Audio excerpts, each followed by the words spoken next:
Hello and welcome. This is Breakfast Daily on Channel One TV. I am Nanatufo Boateng. As always, it's a pleasure coming your way with the best breakfast on television. Stay with us from now up until the hour of 11 a.m. I start off the show, do the newspaper review, then we do the news review segment where we get to have a conversation around some of the topical issues. Invite you to join us with your thoughts, your comments and contributions. You can do so via WhatsApp. The number is on your screens. You can join us on Facebook and on YouTube. We're streaming live there. We have some very interesting posts on X as well as on Instagram. So drop a comment there, like and share, retweet. And you can enjoy some exclusive video content from Channel One TV on TikTok as well. When I am done, Philip and Chris Carter will take over and they will be coming into your communities. So I keep saying that be on the lookout for our cameras, Channel One TV cameras, to unearth, not to discover, to uncover some of the community-related stories, development issues. It could be a bridge that has been constructed, relieving the stress some students go through, or it could be a river overflowing its banks. It could be water shortage in your community. It could be power outs. It could be anything. But we like to highlight some of these things so that the powers that be will be aware and come to our aid. And of course, if some good work has been done, we'll throw the spotlight on this work and then we celebrate the persons behind these works. So be on the lookout as we'll be coming into your communities right here on Breakfast Daily. But this morning, we'd like to remind you that we're in the seasons of prayer. So we're praying, we're seeking God's face, we're seeking God's intervention in all that we do, every aspect of our lives, everything that concerns you and I. We need to go before God with same and ask for his blessings, his intervention at every single step. And that's why we've put together the seasons of prayer throughout the entire month of April. And we're asking that every weekday from the 1st to the 30th of April, you join us in prayer. We lift up prayer and supplication to God Almighty, and we pray that indeed he will continue to walk with us through these difficult times on earth. So 3 prayer sessions, midnight cry, 12 a.m. to 1 a.m. This is your day, 4 a.m. to 6 a.m. And we have the prayer encounter 12 p.m. to 1 p.m. So that's 12 noon to 1 p.m. It's on 97.3 City FM, and we're streaming live on Facebook at City 973. You can join us on X at City 973 and on Instagram at City 973 FM. So spot the difference. Facebook, City 973. X, Twitter, I prefer Twitter, City 973, and on Instagram at City 973 FM. All right. So join us and let's pray together. If you want more information, you can call 0244 981112. 0244 981112. Come and let's pray together. Let's take our praises and worship to God Almighty. And then let's pray for his forgiveness and his blessings. It's quite important. I keep saying that may we get what we want and not what we deserve. Because in truth, what we deserve is punishment. But come, let us lift our sins. Let's commit to the Most High God and pray for cleansing and, of course, strengthening and fortification. Now, when we end the seasons of prayer, it is important that you and I assemble as a family and give thanks to God Almighty, because you see, we've come through the first quarter of the year. Now we're in the second quarter, and it's been God from day one. So you should never lose sight of the God factor in everything that we're doing. However, it's also important that we come together as a family. The Bible teaches us not to forget the assembly or the gathering of the brethren, as is the manner of some.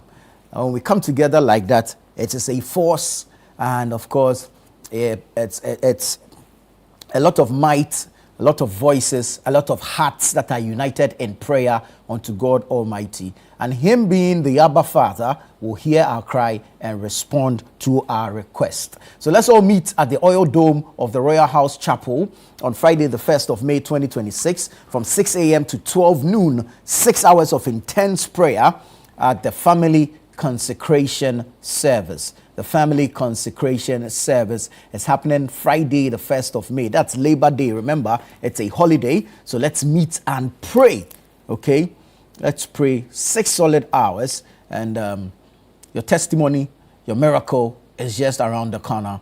Your miracle is waiting for you at the family consecration service. So come, let us assemble, let us meet, let us gather, let us unite in one accord and with one heart, and let's pray and seek God's face in the management of our affairs as a country, wisdom and insights for leadership, strength and growth for our organizations, our businesses, and of course, protection, guidance, and guidance for our families, our children, our relatives, our friends, and of course, all other accomplices. So we'll meet on Friday, the 1st of May, 2026, from 6 a.m. to 12 noon at the Oil Dome of the Royal House Chapel here in Accra for the family consecration service, which is brought to you by 97.3 City FM and supported by Channel 1 Television.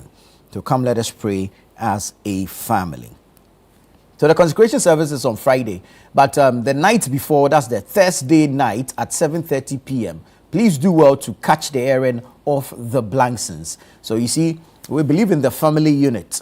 So before we go and pray as a family, let us sit as a family to watch a family drama series, The Blanksons, airing on Channel 1 Television every Thursday at 7:30 p.m. This is your all-in-all type of family drama series where you catch all the, the 411, the concern, the gossip in the house, the planning and plotting between the parents against the children against the parents, one parent united with one child against the other set, and vice versa. And it's interesting. And of course, the occasional visitors and all the drama that they bring to the home of the Blanksons, absolutely fantastic.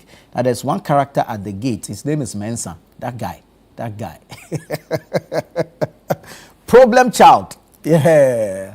But Charlie, yeah, that's the guy I'm talking about. Mensa, this particular guy. Problem child. But the interesting thing is that for all his wittiness, his cunningness, and mischief, his shirt is always white. And I don't know, that rope he has tied there, does it give him a rank, or I don't know. Sometimes the security men, they tend to feel their officers and but you should catch the Blanksons. And this one. So my bro, for some woman, this particular one. Listen, let me not take the wind out of your sail. Join us on Thursday at 7:30 p.m. for the Blanksons right here on Channel 1 Television. It's a Channel 1 production, a Channel 1 original, and you just don't want to miss it. But if for some strange reason, you miss it, we have repeat bands for you. So we're repeating on Fridays at 11:30 a.m., Saturdays at 7 p.m., Sundays at 4:30 p.m., Tuesdays at 3 p.m., and Wednesdays at 5:30 p.m. So 5 repeat slots. Only Monday is left out. So every single day of the week, minus Monday, you get to watch the Blanksons. Are we not generous enough? You should be bringing in more sponsorship so that we can produce more of such for you. You understand? Because as for the stories there, the crew too, we have it. Every single person that was part of the production, minus just a few people, are actually employees of Channel 1 Television, and they've put together this fantastic production just for your viewing pleasure, for you to enjoy at home. So please do well to catch it. Thursdays, 7:30 p.m., Fridays, 11:30 a.m., Saturdays, 7 p.m., Sundays, 4:30 p.m., Tuesdays, 3 p.m., and Wednesdays at 5:30 p.m. Now, let me say thank you to NASCO Electronics. Thank you to Lizzie Shito Hot Pepper Sauce, Out Mosquito Spray, and an Everpack. These organizations have made it possible for us to show you the Blanksons, and we are grateful to them. NASCO Electronics, Lizzie Shito, Out Mosquito Spray, and the mosquito insecticide spray. And of course, Everpack. So this one is a multi-purpose, the multi-purpose insecticide spray. You understand? So I want to say thank you to all of them, NASCO, Lizzie Shito, Out, and Everpack for helping us bring you The Blanksons on Channel One Television. It is a Channel One TV production, a Channel One TV original. And big shouts to the director, Victoria, amazing woman, and all the crew behind this production. Fantastic people. We wish you well, and we wish you God's blessings. Now, the World Cup is just around the corner. We have just a few days to catch the World Cup, and so we've put together a wonderful program. It's your one-stop shop for all the analysis, all the statistics, all the data, the history, the team profiles, player profiles, coach profiles, and what have you. It airs on Fridays at 3 p.m., so 3 to 4 p.m. We'll bring you World Cup Central with Gabby Ofair right here on Channel One Television. You don't want to miss it. Some fantastic analysis, touchscreen analysis. Jude Benson Duncan will be on set, and he'll be taking you through the history behind the World Cup and how some of the previous World Cups have gone so far, as well as our guest that we'll be bringing in, seasoned sports people who will be sharing some insights, their knowledge and experience with us on World Cup Central. So please do make a date every Friday from 3 p.m. To 4 p.m. right here on Channel One TV. Let's also remind you that the Made in Ghana Rice campaign is still ongoing. So if you're going to sit behind your TV set to watch the Blanksons or World Cup Central, you should have a bowl of rice, but that rice in that bowl should be made in Ghana. All right, let's eat Made in Ghana rice. Let's grow Ghana. Let's build Ghana. So eat Ghana, build Ghana, eat fresh, eat Ghana, build the future, fresh from our farms to your plate. All right. Let your meal make a difference. Choose Ghana first. Taste the effort. Taste Ghana. The Eat Ghana, Build Ghana initiative, which is a Made in Ghana Rice campaign, is brought to you by 97.3 City FM and Channel One Television. And it is in partnership with Agri Impact Limited, the MasterCard Foundation, and the 24-Hour Economy and Accelerated Export Development Secretariat. I want to say thank you to all three organizations, Agri Impact Limited, the MasterCard Foundation, the 24-Hour Economy and Accelerated Export Development Secretariat. Kudos to these organizations for helping push the Made in Ghana Rice campaign. Don't forget, eat Ghana, build Ghana. Now you can go to the Google Play Store. It's where you find the most credible news source, which is Channel One News Online, the app. Okay, the Channel One News Online app is sitting right there waiting for you on the Google Play Store. So go there now, download it, and just enjoy the news, all right? So we have news covering all aspects, all sectors, the economy, business, finance, sports, lifestyle, showbiz, entertainment, culture, current affairs, politics, science, just name it. So go and download the Channel One News app from the Google Play Store and have access to the news. I'll talk about the news. The newspapers are here. The dailies are here. Quite a number of interesting stories on the front pages. Let's bring you some highlights, and then you can go grab a copy for yourselves to get the details. So let's start off with the Daily Graphic newspaper. Front page says, government boost power supply capacity. 2,500 transformers being installed nationwide. Government boost power supply capacity, 2,500 transformers being installed nationwide. Asantehene honors President Mahama and two former presidents with gold medal. Asantehene honors President Mahama and two former presidents with gold medal. VVU proposes tuition support for private tertiary students. VVU here, I want to believe, is the Valley View University. Proposes tuition support for private tertiary students. Let's go to the back page.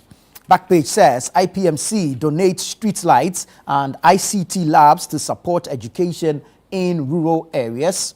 And then you have ENI Ghana leads partnership to expand healthcare access in Western region. ENI Ghana leads partnership to expand healthcare access in Western region. So when you grab a copy of the Daily Graphic, you get the details in there. Let's move to the Daily Guide. Daily Guide says, intimidation can't break NPP. Bawumia to government. Intimidation can't break NPP. Bawumia to government. CSOs criticized over natural resources distraction silence. Nigerian grabbed for operating brothel. I think this happened somewhere in the Ashanti region.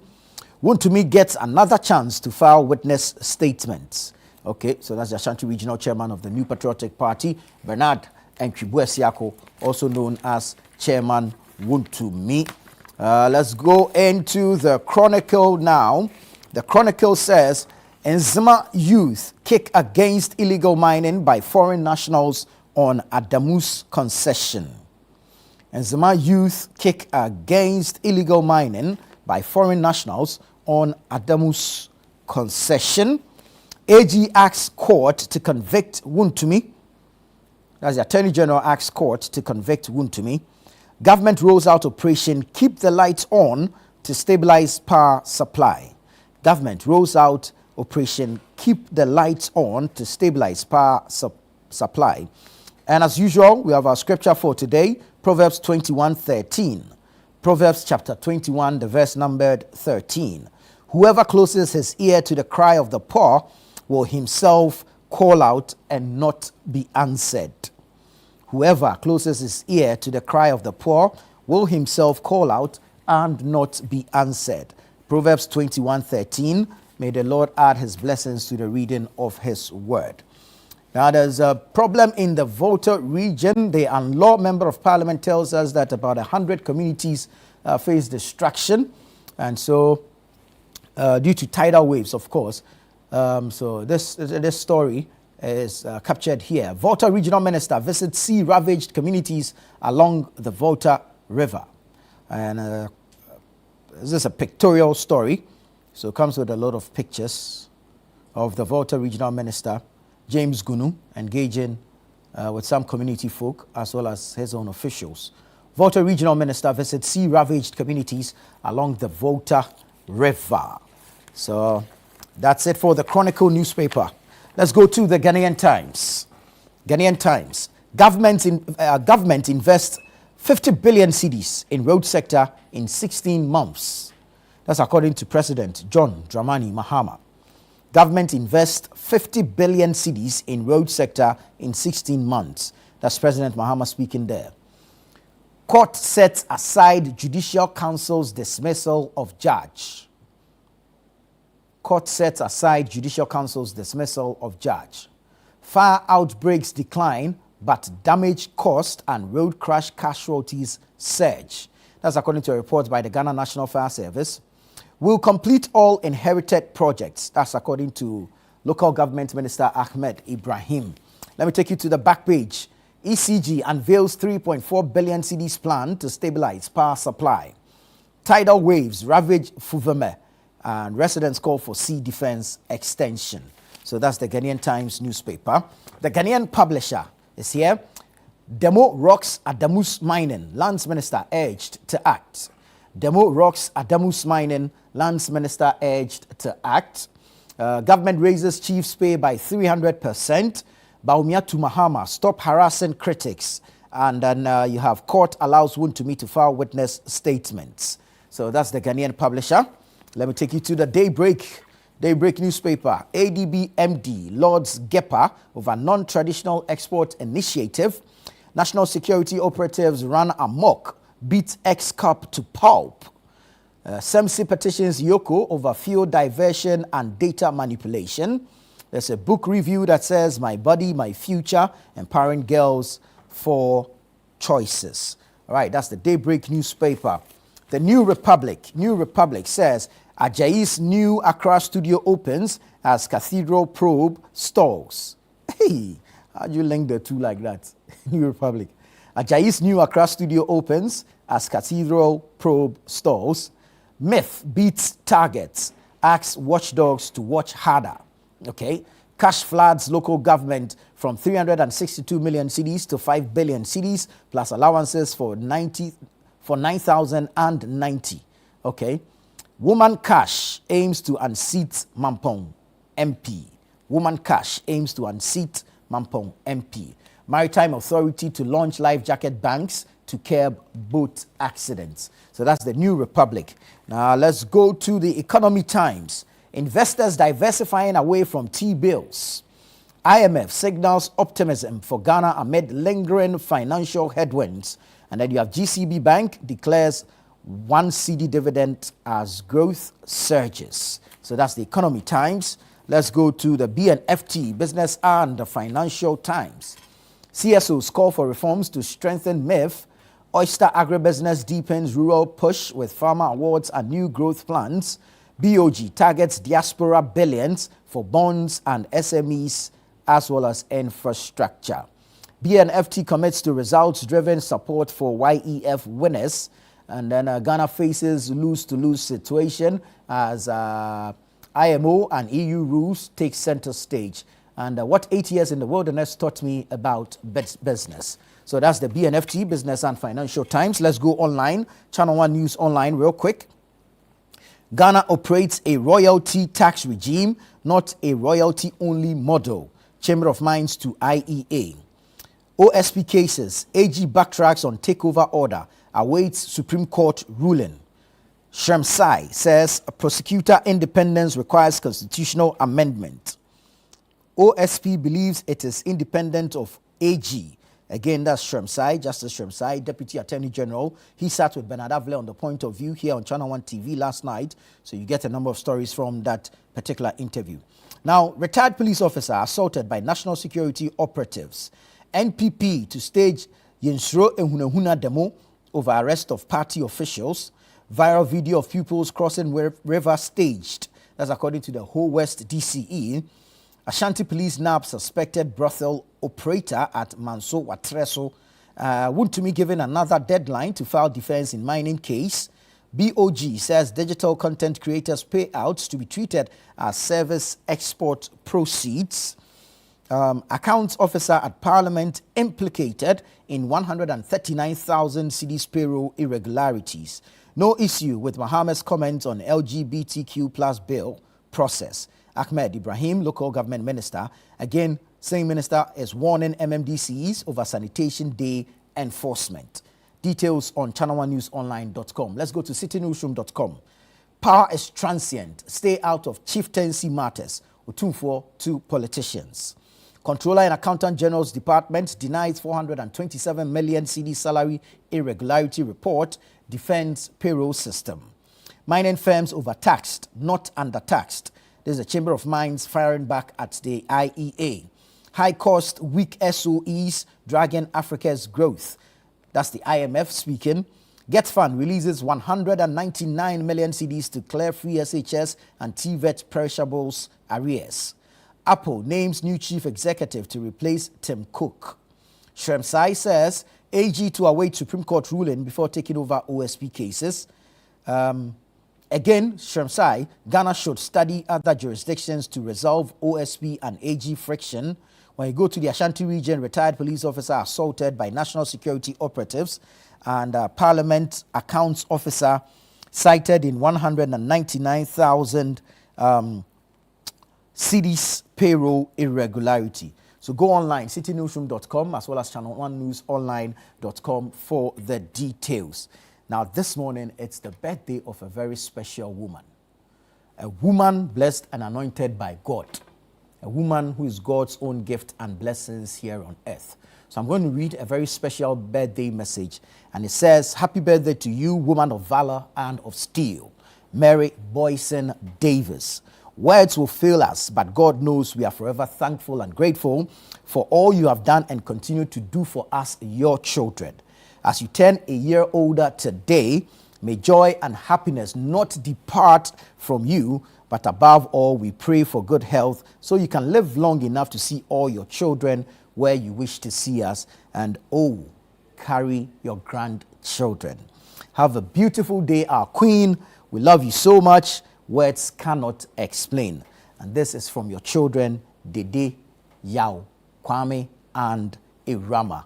And we say, God bless you, Mary Boyson Davis. Have a happy, happy birthday.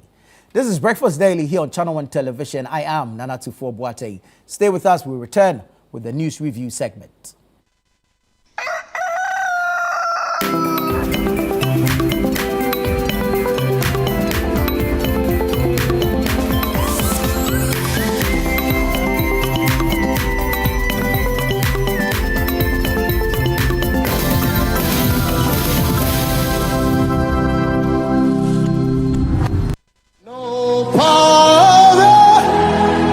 Another year is here, a new beginning, a fresh opportunity to draw closer to God and to one another. This family month, your family radio station, 97.3 CDFM, invites you and your loved ones to something truly special. The 2026 Family Consecration Service, a sacred gathering where families come together in prayer, faith, and unity. It's a moment to dedicate your home to God's loving care, to seek His protection, His guidance, and His peace over every household. Come and experience divine connection as we pray for strength, restoration, unity, and direction for our families. Married couples will also have the opportunity to renew their vows, reaffirming love, commitment, and purpose. The date is Friday, the 1st of May, 2026, from 6 a.m. to 12 noon. The venue is the Oil Dome, Royal House Chapel, Accra. Bring your entire family and come expectant.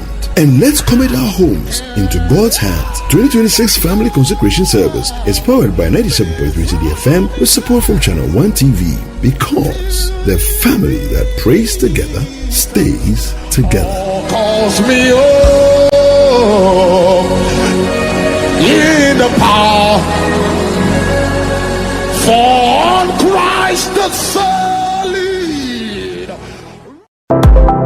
In a world where digital media is taking over, one conversation is bringing the past, present, and future of media together. The Africa Media Bureau invites you to a one-day media convergence conference uniting faculties of media and communication studies, industry practitioners, regulators, and technology partners across Ghana. Theme: Media Convergence in Ghana, rethinking traditional media in a digital-first era. A bold conversation on how traditional media and digital technologies are transforming media practice and education. Date: 29th April 2026. Time: 8:30 a.m. to 5 p.m. Venue: La Palm Royal Beach Hotel, Accra. If you are a senior media practitioner, a CSO engaged in media advocacy, or a lecturer or trainer in media management, this conference is for you. WhatsApp 0503-332-375 to register. Be a part of the conversation shaping the future of media. The Africa Media Bureau One-Day Media Convergence Conference is powered by the Africa Media Bureau in association with the School of Information and Communication Studies, University of Ghana, Legon, and it's proudly sponsored by MTN, Haptel, Margins Group, and GCB Bank. The Africa Media Bureau One-Day Media Convergence Conference, connecting minds, transforming media.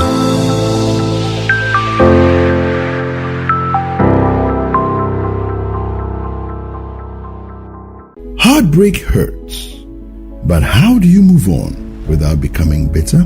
This week on Lifeline, join Bishop Fred Kranchi-Mensah and his guest, Professor Osafo Edu, as we begin the conversation on healing after heartbreak, moving on without bitterness. How do you let go of the pain without losing yourself in the process? Welcome to Lifeline. This is where psychology meets with theology to try to offer explanations to life and to help you to rise above the challenges of sin.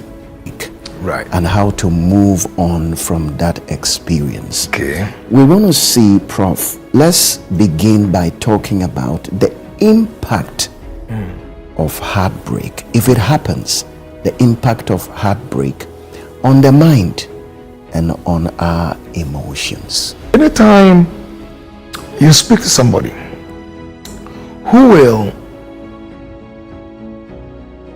sharply cut in and say, I do not want you to bring this up, I don't want it. That is a manifestation of a repressed, painful issue. Lifeline airs every Tuesday and Thursday at 10 p.m. prompt, only on Channel 1 TV.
Hello and thank you for joining us. You're welcome to the News Review segment on Breakfast Daily, live on Channel One Television. We have conversations on some topical issues and we invite you to join us with your thoughts, your comments and contributions on the subject of discussion itself and then the submissions that will be made on the show. We're live on Facebook, we're live on YouTube. Go drop a comment there. We'll do our best to read it for you. Our WhatsApp number is on your screens. You can send us a text. We'll do our best to read that also. We have some interesting posts on Twitter and on Instagram. Please engage those posts and go enjoy some exclusive video content from Channel One TV on TikTok. Once again, you're welcome. And let me say good morning to my guest in studio. Larry Dogbe is seated next to me to my right. He's the editor of the Herald newspaper. Larry, is it managing editor or editor? Managing editor. Managing editor. Yeah. Because there are levels to it, you understand? They don't know. So managing editor of the Herald. They don't know. They don't know. Yeah. So we'll educate them. You But at the educate right them. time. Yeah, sure. Yeah, so they can know When the you are ready, difference. call for them. Well, you're welcome to the show. Next Thank to you. him is Dr. Dixon Adumaku Kisi, former member of Parliament for Anya Sotium. Honorable, good morning. Good morning. It's good to have you. And then we have Lamtega Panga. He is the acting deputy commissioner for the Gaming Commission of Ghana. Council, good morning. My brother, good You morning. should mention his constituency. As Well, a member of the NDC from the Nabdam constituency, I think it's a fair. member of the NDC. In the Because I was wondering. in the Nabdam He votes constituency. there. Okay. Yeah. Okay, very well. So, he votes And there. there are future plans. It means a lot. The future is pregnant. Yes. No, carry on with the show. It means a lot. Somebody has spent They are leading you to temptation. 40 billion or so in a constituency. 40 billion. Yes. That's what she claims. And, then, So and, one of and that is her claim to be elected as an XMP. So just by that, I'm sure, granted he's voting She, there, she constructed glass roads. he's No he's golden supposed. roads. They are telling him Maybe that maybe she's using if old he Ghana votes cedis. there, he has to Perhaps. be also, Perhaps. spending. And I'm not on the topic. Let's continue. Very well. Let's get I've never been on the topic. let's get into our matters for Namdam, today. eh? Nabdam. Namdam. Wow. Right. That's Moses Asaga's. Yeah, former constituency. Okay. Beautiful name. There's a term that is coming up: unwarranted arrest, Oh, okay. and it's coming from the camp of the New Patriotic Party (NPP). They seem to have a problem with the manner and the way in which some of their members or former appointees are picked up for interrogation, some remanded, some granted bail. And this time, they say they are going to stage a demonstration. Yensro Ehunehuna protest on April 22. We understand they chose Sunyani in the Bunu region. Yeah. Are you aware of this, Doc? Well, let me take the opportunity to say a good morning to our viewers and the days of our world. Hey. I'm happy to be here. How this thing is going, I'm beginning to get worried. Yesterday, I was following it until my lights went off. And, I was like, this light off thing is quite troubling. I want to appeal to the government. I know they claim they are fixing, but I want to appeal to them. It's becoming quite troubling. It's like you always have your own topics. Oh no, I'm just I can't imagine the introduction to the topic. So It's on I'm something only else. appealing. Okay, let me use this opportunity to appeal. Very well. So that we have our lights on. Decay. Now, with with regards to this demonstration, it's become relevant largely because of, I think, the number of instances, and I wish to say that we want our democracy to grow, and we also want people to be very comfortable serving this country with a heart full of joy. It cannot be that once you've served the nation with the best of your ability, when your government is gone, then you'll be, as it is, hit by all kinds of one, allegations, which are unfounded, two, barging into your home or house with AK-47s. In fact, I'm deeply, as an ordinary person now, concerned about that. And I really think that, there should be no justification if it was done in the past. Because I would say that in the past, for tiny amounts of money, some were shot and killed at the firing squad. But that is not the case now. So we cannot be always, as it is, justifying our actions in the future based on just what happened in the past. And I'm of the school of thought that I was hoping that since now we have, the GPS, location trackers, enough police stations that people can go to report or holding of people's passports so that they can't travel outside the country. There's so many mechanisms to, as it is, get people of interest to comply or show up or as it is, take them to court. But it's rather more of like a draconian way of doing things in this country. And I'm worried. I mean, and I would hope that council would appreciate the fact that some of the pictures and images are not right. Let me cite, for instance, the visitation to Finance Minister's home. When the intel was former finance minister, when the intelligence guidance was very clear that there was nobody in the house. You go in there holding guns as if you're going to a Rambo-style movie, and these are troubling. And in addition, in very unprofessional ways, people who have covered up their faces, and sometimes you're not sure if it's an armed robbery or if it is people of the state approaching you. And in these times in this country where fake police and soldiers are in our system, they've apprehended people who dressed like police to steal. They've apprehended people in military regalia who fake themselves. And so I really think that we need to look carefully about all the processes. And then I would have hoped that both the judiciary and the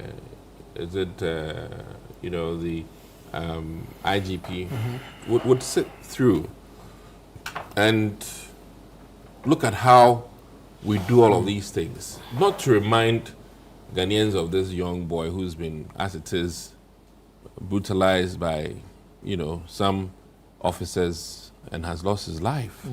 So all of these things matter. It matters. And which of the young boys are you referring to?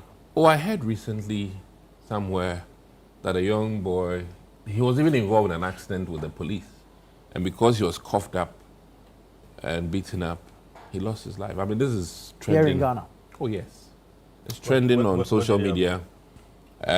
Even if, forgive me, there's a video of a woman saying that she's menstruating, but she's going to go and Okobodia. If you've not seen that video, it's best we don't even talk about it. This is recent. Out of the death of the lady, the guy? The boy, yes. Okay, where? So Where? further up in the Ashanti region, I think, yes. So you can share with us. It was politically motivated. Oh no! Listen. I'm not. Wait. I'm not saying it is politics. So I'm saying that the process of apprehension, moving victims or suspects, all of that. So I'm not crying for politicians. So let me admit that I'm fully aware, and maybe Lamtic may not have heard that some of the manhandling of suspects in this country has been done wrongfully. That's true. You understand? So I'm saying it not for politicians alone, but the whole process of, getting documentations to go into somebody's house to arrest them and how you keep them in police custody. And in fact, sometimes they've weaponized arresting you on Friday so that nothing can happen until Monday. It's a working day. You understand? You know, you get my whole point. And we'll get a warrant on a Friday. and When you commit these- the offense on a Friday, don't say it's a Friday, so Oh, it's a working day. I mean, some of these offenses, quote unquote, are programmed and managed for the person to be picked up. And I'm saying this with the greatest of Are we respect. talking about Baba Mando's you know, And the matter, MPP's planned and then protest. MPP's plans? He said he had light off, so he didn't get the full No, picture. I don't So think he asked doesn't about know Baba. He said, why are we going on the demonstration. demonstration? So it's not a one-off issue. Okay. You know, I'm told. But it's significant that this particular planned protest is coming from the constituency where the Where Baba gentleman Mando- yeah, Not is even supposed to just him. Mind you, Abronye is also in Sunyane. Okay. And he was also picked up Yeah. around the same time. Apparently, even sought medical attention during the process. be. Like the way we And, to me also and, sought and, medical and, They only fall sick when And- they are arrested. oh, well, Freddie Blake. it comes into limelight at that time. But case in point, I think that, you know, this demonstration is not necessarily just because of these two gentlemen. It is a matter of how the government, current government, is approaching people of interest. Does it include Kanu Okay. Koyata? He has not arrived, but I remember stating categorically that some of these instances add to his fears. And mind you, we have all one life to live. All that government might tell you is that we're sorry.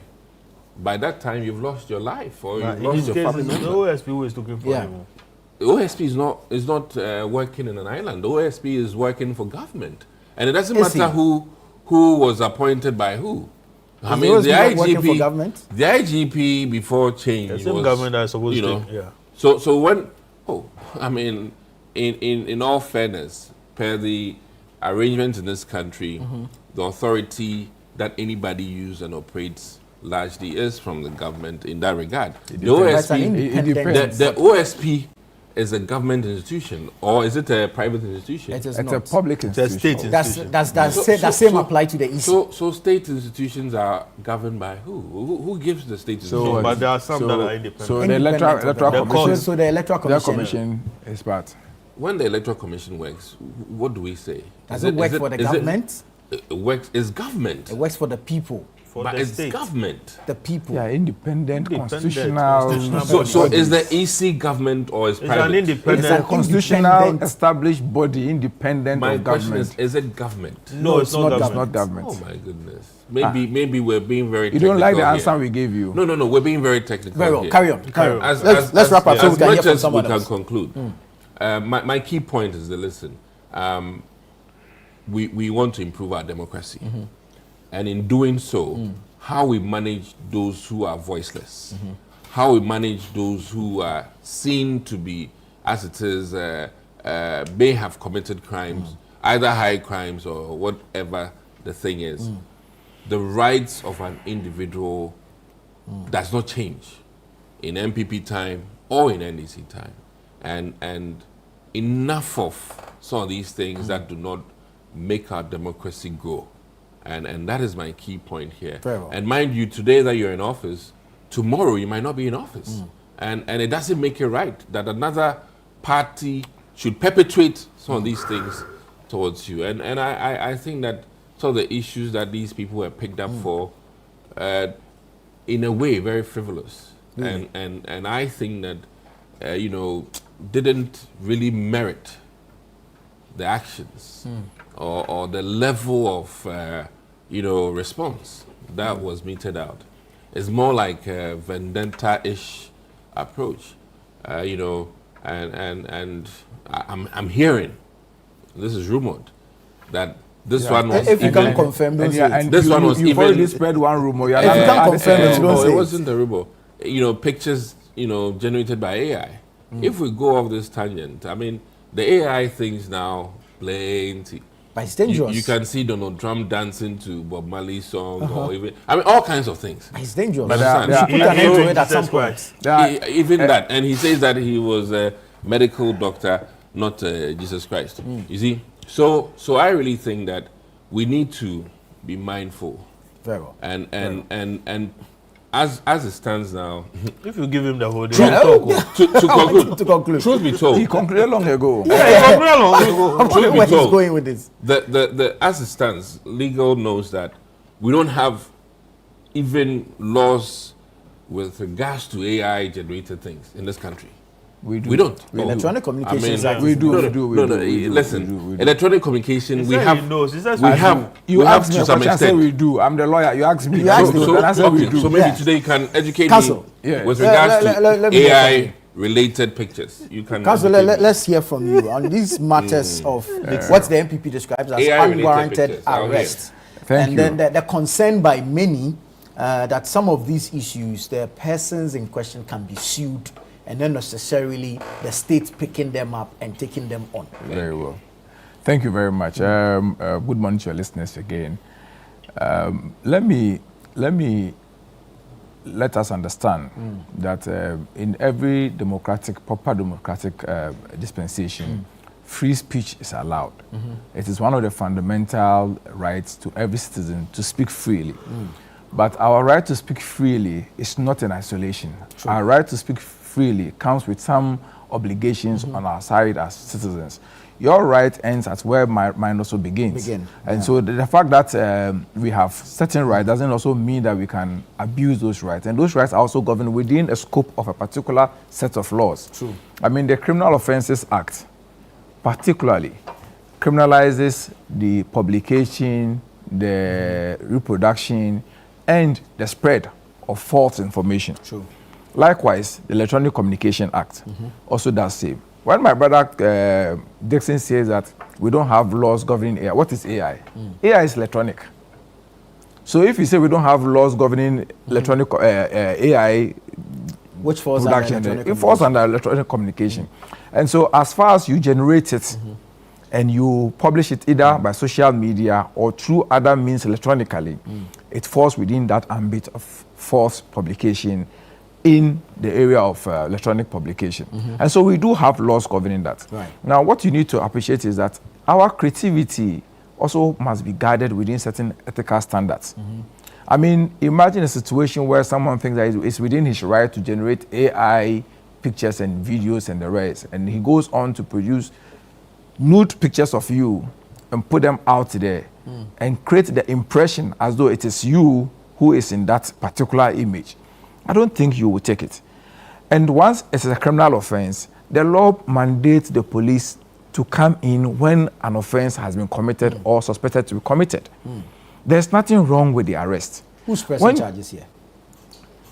You can be the person who is affected. I don't know who the complainant is, and I don't know what particular subject we are discussing in respect of is whether Baba Amando or Baba Amando. I don't know who the complainant is in that particular. But Exactly. We never know who the but you don't complainant is. always need a complainant. The state It's not on in its all own. cases. It's not in all cases that you need a complainant to act. I mean, there are certain offenses that you generally would need a complainant. For instance, in matters of sexual offenses, rape, and the rest. Yeah. But in cases where there's publication, it has come to the notice of the police. True. An offense has been committed or reasonably suspicion of an offense committed. Must the police wait for someone to come in for lodge a complaint, formal complaint? The police can go ahead and act. They are mandated to do so. They don't need, and don't forget that one of the key things the police do, apart from fighting crime or in course of fighting crime, is to preventing crime. Yeah. And so they don't need to wait till you do anything further. The mere suspicion of you preparing to commit the offense is enough for them to effect an arrest. Right. And there's nothing wrong when someone says unwarranted. What makes it unwarranted? You are alleged to have committed an offense. You have been picked up. Your rights have been spelled out to you. Your statement have been taken. You've been given the opportunity. You've been placed before court. These are legitimate legal processes. You may want to fault a judge for having remanded someone into custody, but that is within the remit of the judge. He has the discretion to grant bail or not. And where bail is also refused, you also have certain rights within your powers.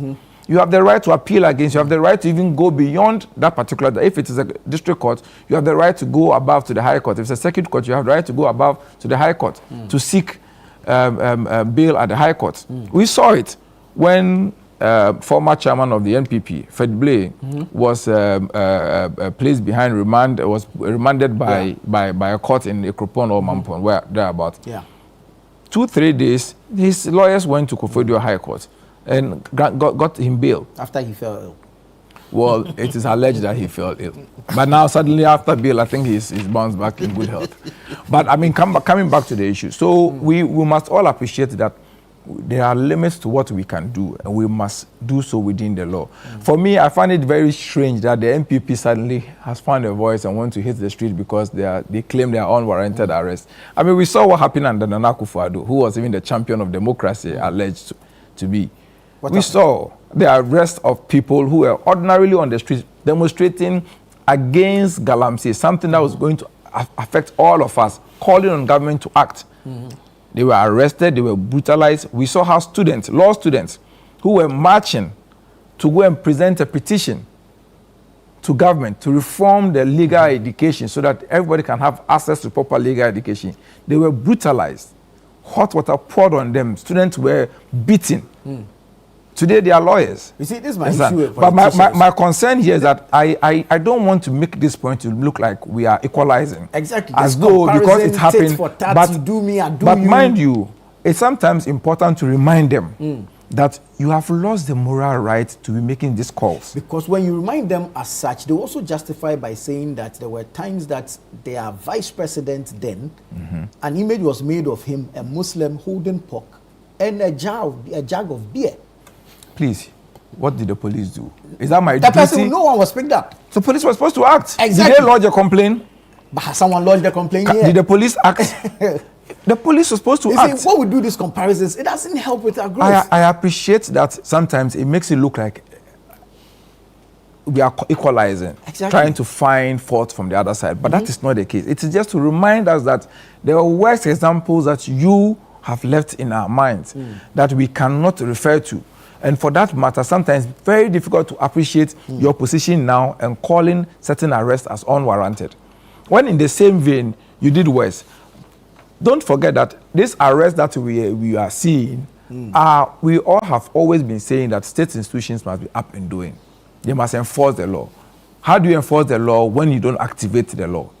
The police are doing their job. The courts are doing their job. There's enough room if you are dissatisfied with any court decision to go for the next step. And so I don't find this to be... They say it's intimidation, but I can appreciate... to an extent, diversionary tactics. Diversion from what? When the government is performing, what are you diverting Diversion from pressure on the government to sign anti-LGBT bill. Oh. This anti-LGBT bill, I think they're overhyping it. And sometimes I find it even very strange that the NPP now today becomes the champions of anti-LGBT when they themselves failed to pass it. I mean, didn't Parliament pass it? What stopped Nana from signing it? Cases in court. I mean, come on, we know what it is.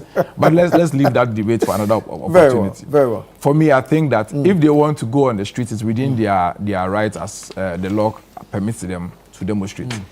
But the reasons for demonstrating, I can understand. There are persons within the NPP who want to justify why they should be re-elected into positions they are looking for. So every opportunity for them to galvanize support and look as though they are champions for their party, they may want to do some of these things to whip up the sentiments of their members. But it's of no significance. So while they accuse you of diversionary tactics, you're accusing them of ulterior motives? No, they are just using some of them to campaign and put themselves ahead of their colleagues. Very well. Larry, you are a journalist. The MPP says there appears to be a clampdown on free speech. From where you sit and the hat you wear, do you see same happening?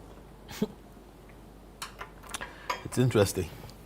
It's interesting. I try to read around the topic as it came, and I was having difficulty in most of the getting what exactly happened, and eventually I had to listen to this gentleman, one of the MPs from the Ashanti region.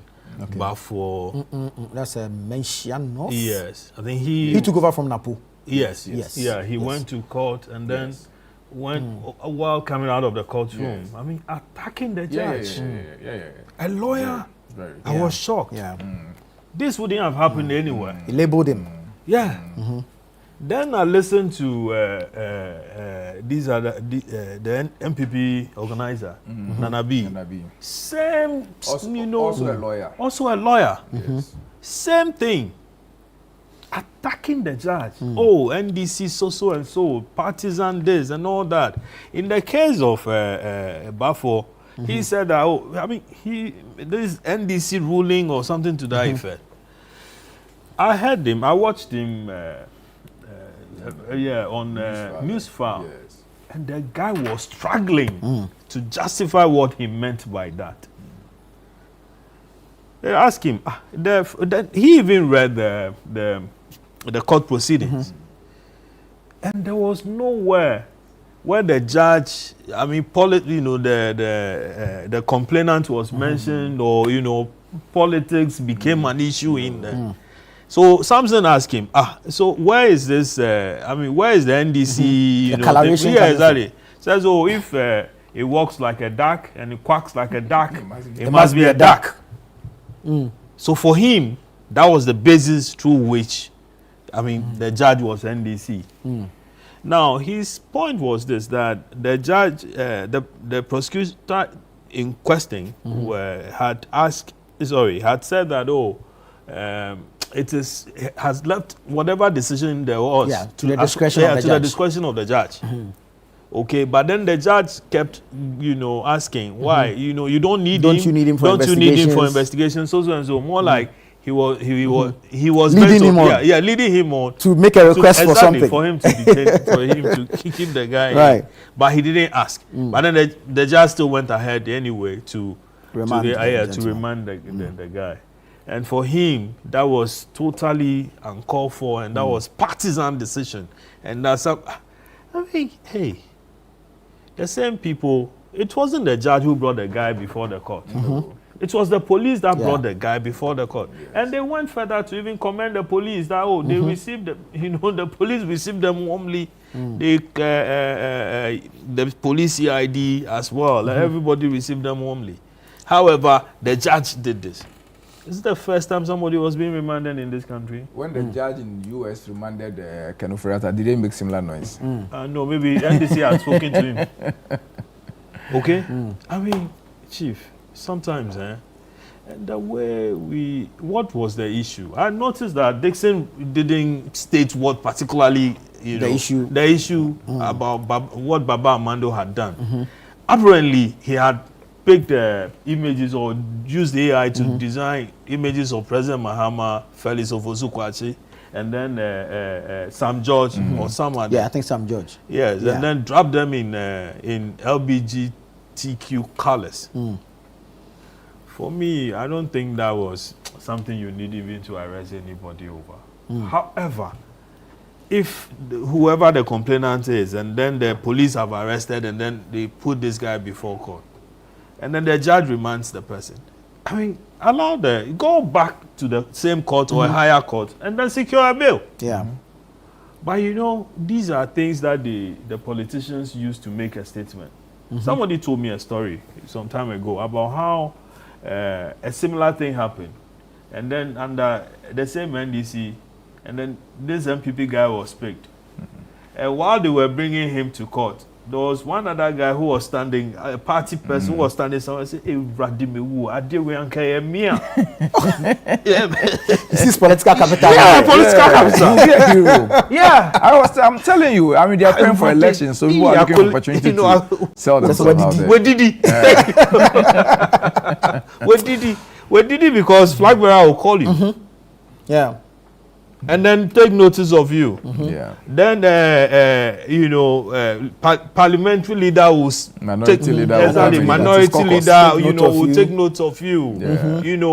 MPs will Party take note chairman, of you. general secretary, regional chairman. Yeah, can you imagine what it means?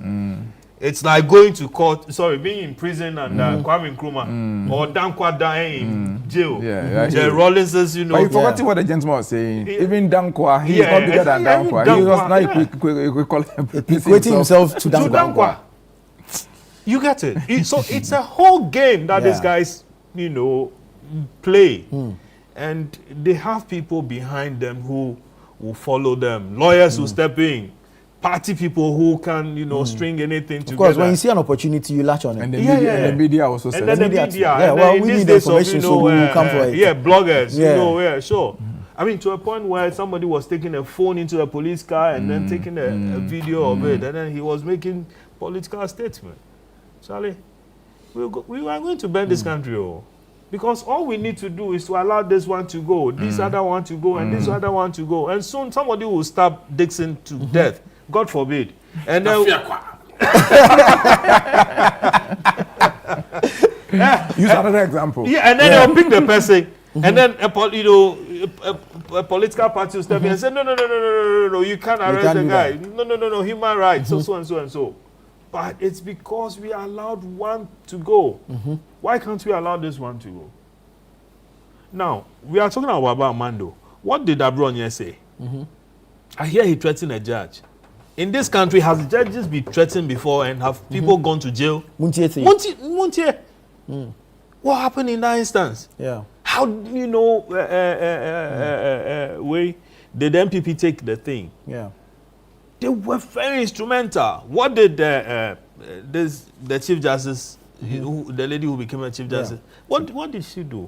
So if it happened elsewhere, it should happen today. If you threaten a judge, we all know what it is. Yeah. NBC has been living with that yoke of, murderers of judges. So when that Muntie thing happened, I say, there they go again. Has a judge been threatened? Is that in contempt of court? Has somebody been brought? Has a guy been picked up? Why are we shifting the goalposts? You get it? Now, the police, they should have issued a statement as they always do.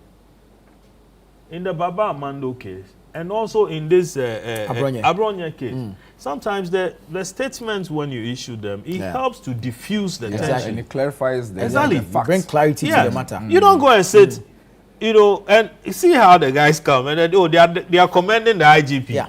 They are commending the CID. the CID boss. And so, yes, because they have been commended, they are fine. They are fine. Then they go and blame Mahama, saying that it's Mahama who has, you see what we are dealing with. We are walking down, a slippery slope. It's going to blow up very soon. When parties can't do anything or just, communicate whatever it is to the people, governors, their support base, we'll see things of this nature. Suddenly, we saw cocoa farm. People walking to cocoa farm. Others going to Nima to plant cocoa, and then harvest it, dry it, and set up a chocolate factory in Nima.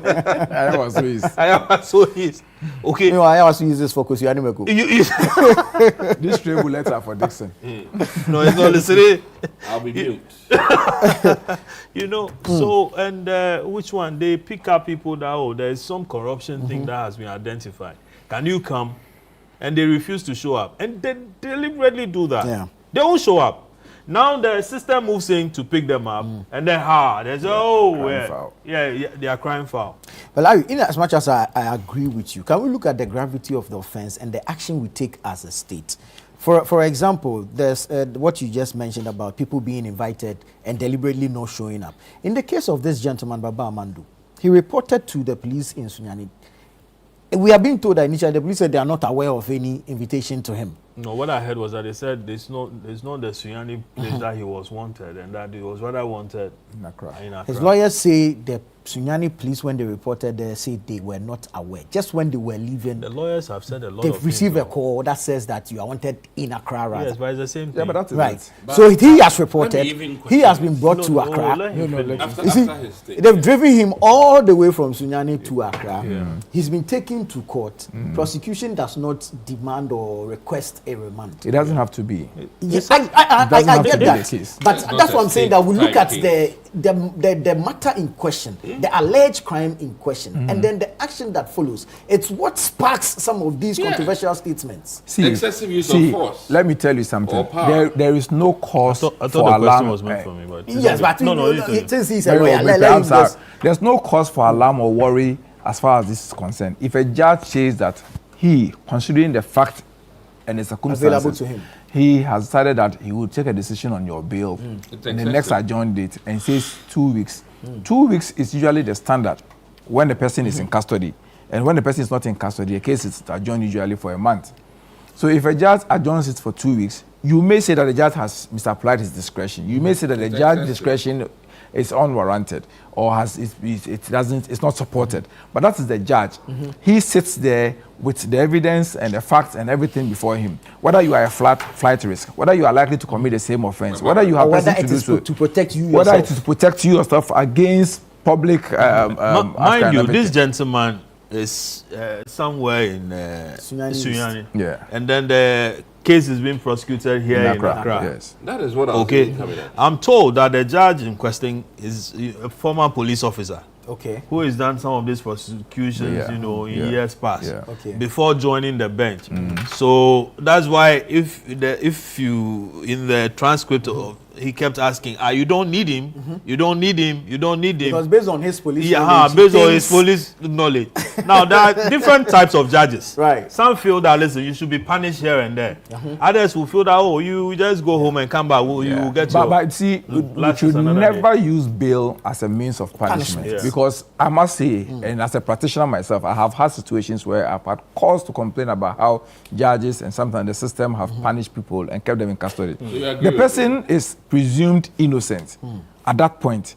So there's no way for us to use bail, Use the word weapon. the denial of bail as a means to punish him. Unless it is clear to the court that he is likely to commit another offense whilst in custody, unless it is clear to the court that he is a flight risk, unless it is clear that there's evidence to show that he will not avail himself when the court needs him. And so all the police prosecutions and investigations make a very strong case that they are not done with investigations and that he is likely to interfere with the investigations and so he should be kept in custody. I must admit that sometimes 2 weeks appears a bit too much. I mean, 2 days, 3 days, because it's a decision you have to make This on the 2 weeks person's we hear a bail. lot. Sorry, not to catch you, but is it written? Is it in the law? It's a practice. It's a practice. It's a Fair practice. enough. Fair Yes, enough. it's a practice. But you see, usually in cases that are very complex, in some robbery cases, in some high-profile cases where some more investigations are required, some other details are required, and so the person has to be placed in custody for them to do all that. Or for the safety of the person, the nature of the offense is such that there is some public outcry. True. And that if you release the person, you are likely to have, I mean, in murder may cases, be attacked, where the yeah. family of the victim are angry and all that, you may sometimes release the person and then the person will become a victim of another offense. And so the court may apply its discretion. But in all this, when the court misapplies its discretion, you have the opportunity to go higher. It happened in Freddie Blaze case, where they went to the High Court in Koforidua and got him bail almost the same day. So I can't imagine how this cry about a judge's discretion of remand for 2 weeks and it becomes an issue of MPP, NDC, and there's some of the comments that you hear out there. It's very unfortunate. I think one other thing, if I may, which is a very fair question. Some of these issues should be even dealt with locally. I'm wondering why everything seems to have to come to the CID's headquarters. And what country are we in?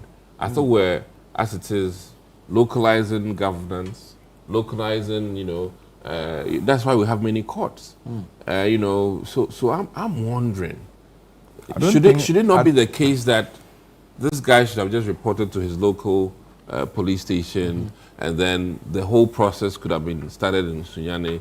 Are there not enough judges in Sunyani? Are there not enough police presence in Sunyani? I mean, listen, let's. I really think that you have to appreciate this. I really think that court's these discretion things, the court's jurisdiction was not questioned. No, I mean, you had lawyers like Balfour and Co. only who making appeared a for the point. accused person. They did not challenge the court jurisdiction. It's But actually, what they were happens in led this by process? the minority leader. Do you report to the station where the complaint was lodged? Yes, or where you are needed. Yeah, exactly. So you see, usually we use where the offense was committed or where the complaint is lodged. You appear there based on the investigations. And sometimes because you are under arrest and they need to beat the 48-hour rule, they will put you before a court for provisional charges. Right. where the court may hold you, remand you for further investigation, and then the case will now be transferred to a substantive judge to continue with the process of prosecution. Right. But in the interim, if you are sent to any other court, it is perhaps just for the provisional period. I'm only pushing that we strengthen the local processes.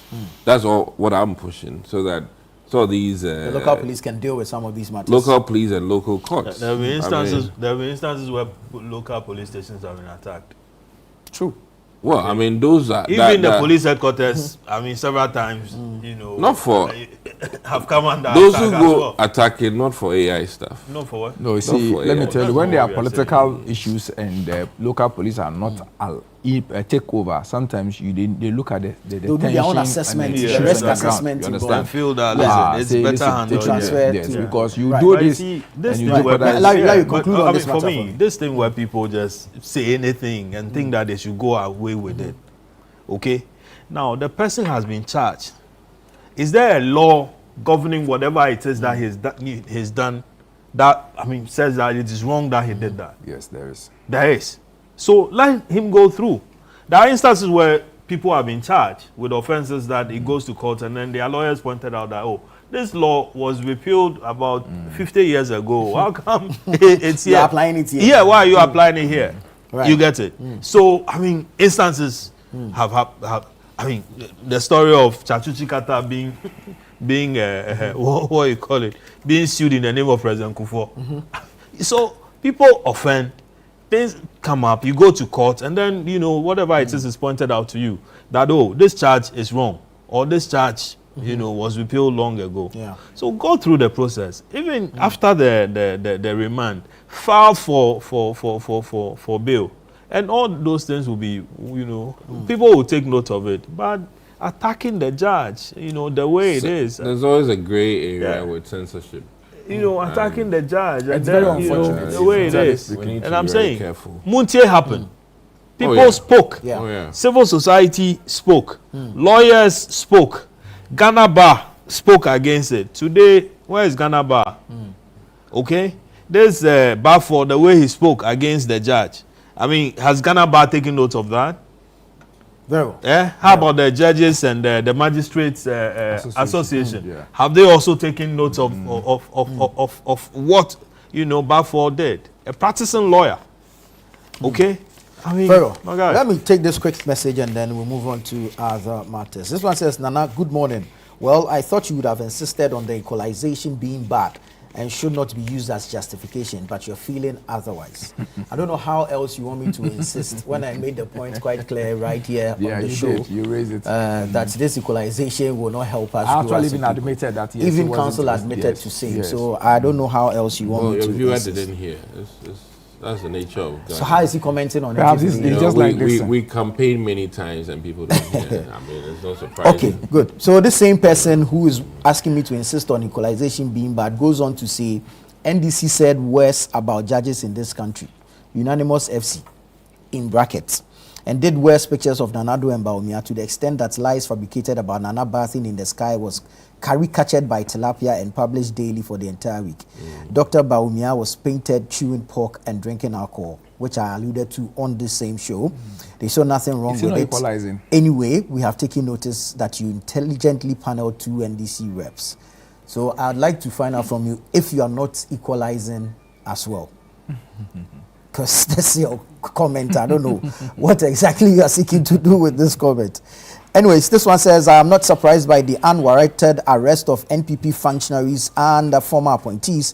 The NDC has not moved away from its elite state capture ideology and continues to disregard the rule of law.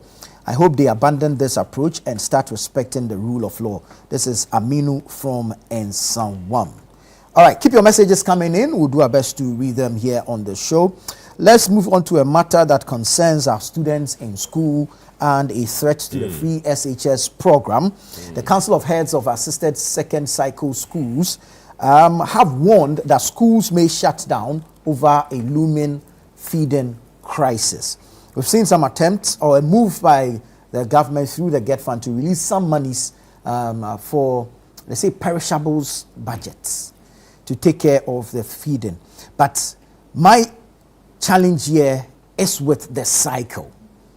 We know the academic calendar of our schools.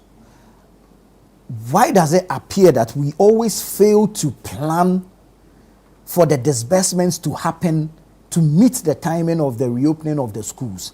It's as if always the schools reopen, our students go to school, CHAS will have to come and make noise, warnings issued before monies are released. I don't know if it's a policy failure or a deliberate something to punish the schools. I'm not sure what is happening. But Doc, let me start from you. Yeah. What your thoughts are on this? So first of all, I think that one, school feeding in general needs more attention. Right. And I say this based on past governance or governments up to date. I must admit, under the MPP, we also had challenges with school feeding program, and what is not good for any government should not be tolerated in political colors. True. But I was troubled to hear that it is rather worsening under this administration of resetting. and I mean, if they are saying that it is going to put free SHs at risk, not the lack of teachers, not the lack of infrastructure, but perishable items, then that is a whole different ball game. In one breath, we're ready to hire 7,000 teachers, and we can't provide tomatoes. I mean, that is worrying. This is a government that is preaching provision of Nkoko Kitinkiti. So can they not even sustain it for the students? That is why I'm a bit troubled. But in all of this, what is quite clear is that we need a very sustainable approach to feeding our students in this country. In some instances, governments even worry about the students when they are home and how they are eating. We cannot even provide for them when they are in school, let alone think about when they are home. Other places, they even put in place programs during vacation to ensure that students get food to eat. I mean, that's how much better of the programs they have. Can you imagine that even when you've closed school, government is worrying about how you can eat? Elsewhere. In this instance, what you can eat even in school is a problem.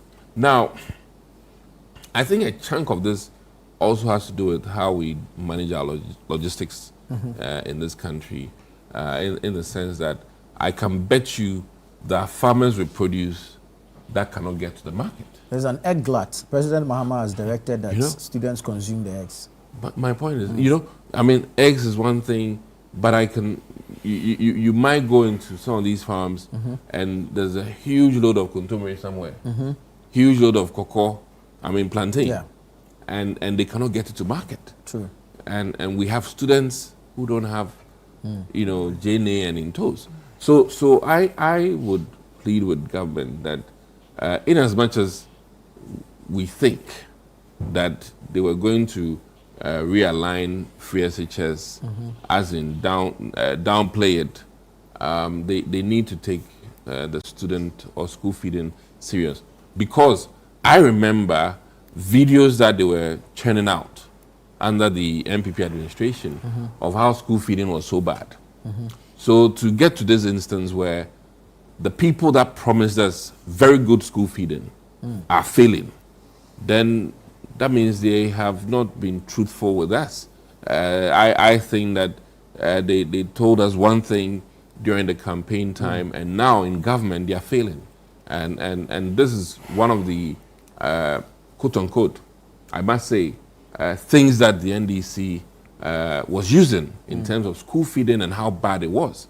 And for them to be in government for close to 2 years and have not attended to our students in terms of their eating. And in fact, from a medical standpoint, some of the children, when they come back home, is quite troubling.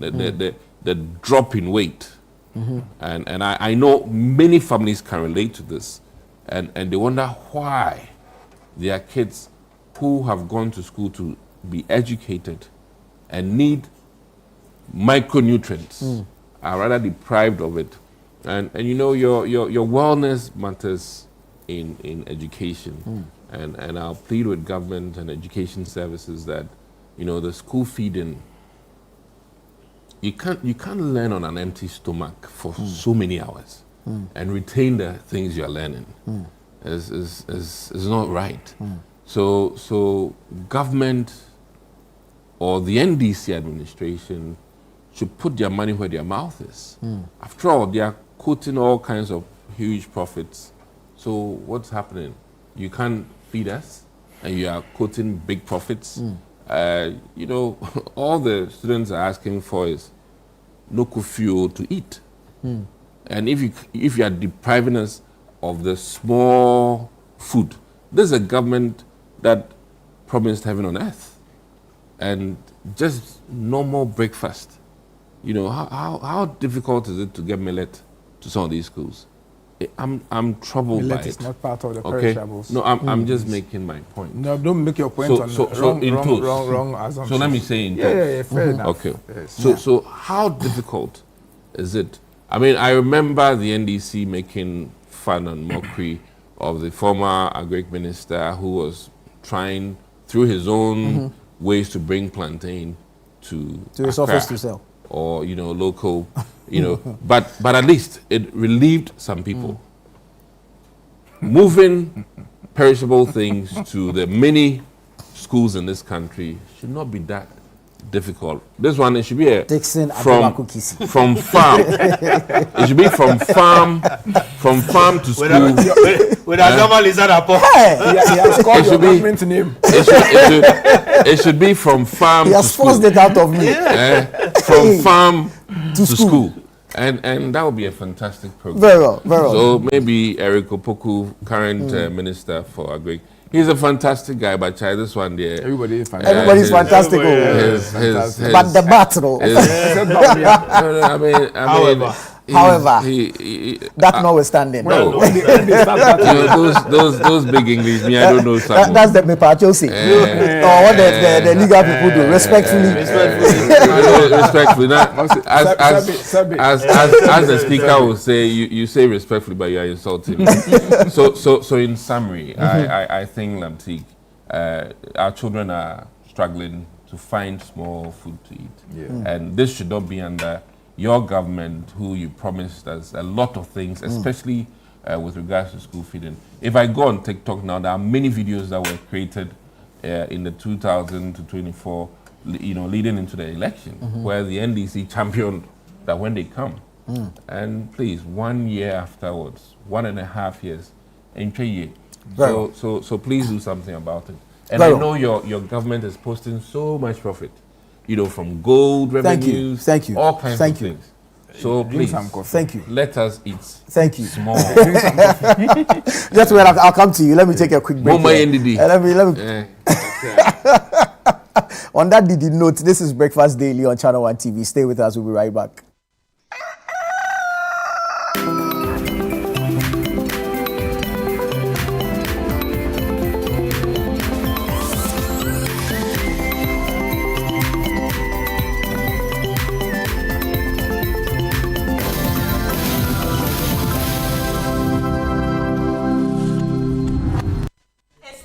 Upgrade your viewing experience with Franco Smart Television. Enjoy full HD and 4K Ultra display for clearer pictures, brighter colors, and smarter features. From our 32-inch screen, perfect for your bedroom, to 55, 65, and massive 100 inches for your living room or office. We've got the perfect size and quality. For retailing and bulk purchasing, call the numbers on the screen or visit our website at www.francotrading.com. You can download the Franco Trading app on Google Play Store or Apple App Store. Franco Television, we've got the perfect size for every room. Franco, home of quality television. we're kicking your year off in all her glory. with more because we got you. You get it? We got kicks, we got scores, we got action, we got roars. It's my specialty. We got drama, we got fun. We got more for everyone with an upgrade on us just for you. More channels, more shows, more reasons to stay. We got you. DSTV, we got you all the way. Do you want a healthy smile? So what we do to rid all of that bacteria is we do what's called a deep cleaning or periodontal therapy. So that is 2 visits. You'll come in and we'll make sure you're very comfortable because that bacteria is very hard. It doesn't want to leave. So we need to get you numb. So we'll get you numb on one side, the right side, let's say, and top and bottom, and then we'll go through just a disinfection process. And we may have you use also like a rinse to kind of aid in that process because we want your gums to get healthy. Then we do the other side, and after that, it's kind of like hypertension. It doesn't ever go away, but we can control it and get the gums healthy. We can't, because the bone shrinks, so we can't regrow the bone, we can't regrow the gums, but we can keep it healthy where it's at and make sure that you don't lose more bone. Because when you have periodontal disease, it's kind of like your teeth are in quicksand, so we need to stabilize things. So you would need to come back after you get the therapy every 3 months. Healthy smile. How may I help you today? We'd like to open a bank account.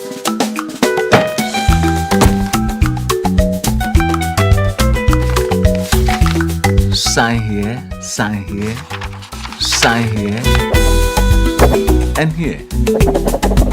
And now you draw direction to your house. I need your thumbprint. And I'll need your birth certificate too. No, I need the original.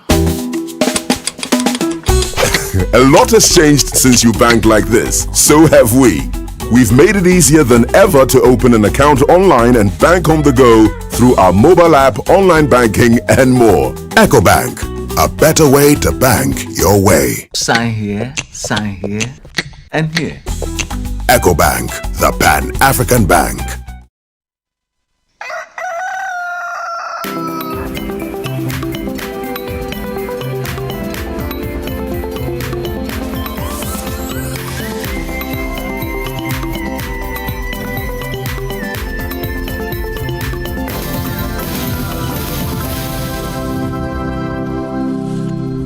You're welcome back. This is the news review segment on Breakfast Daily here on Channel 1 Television.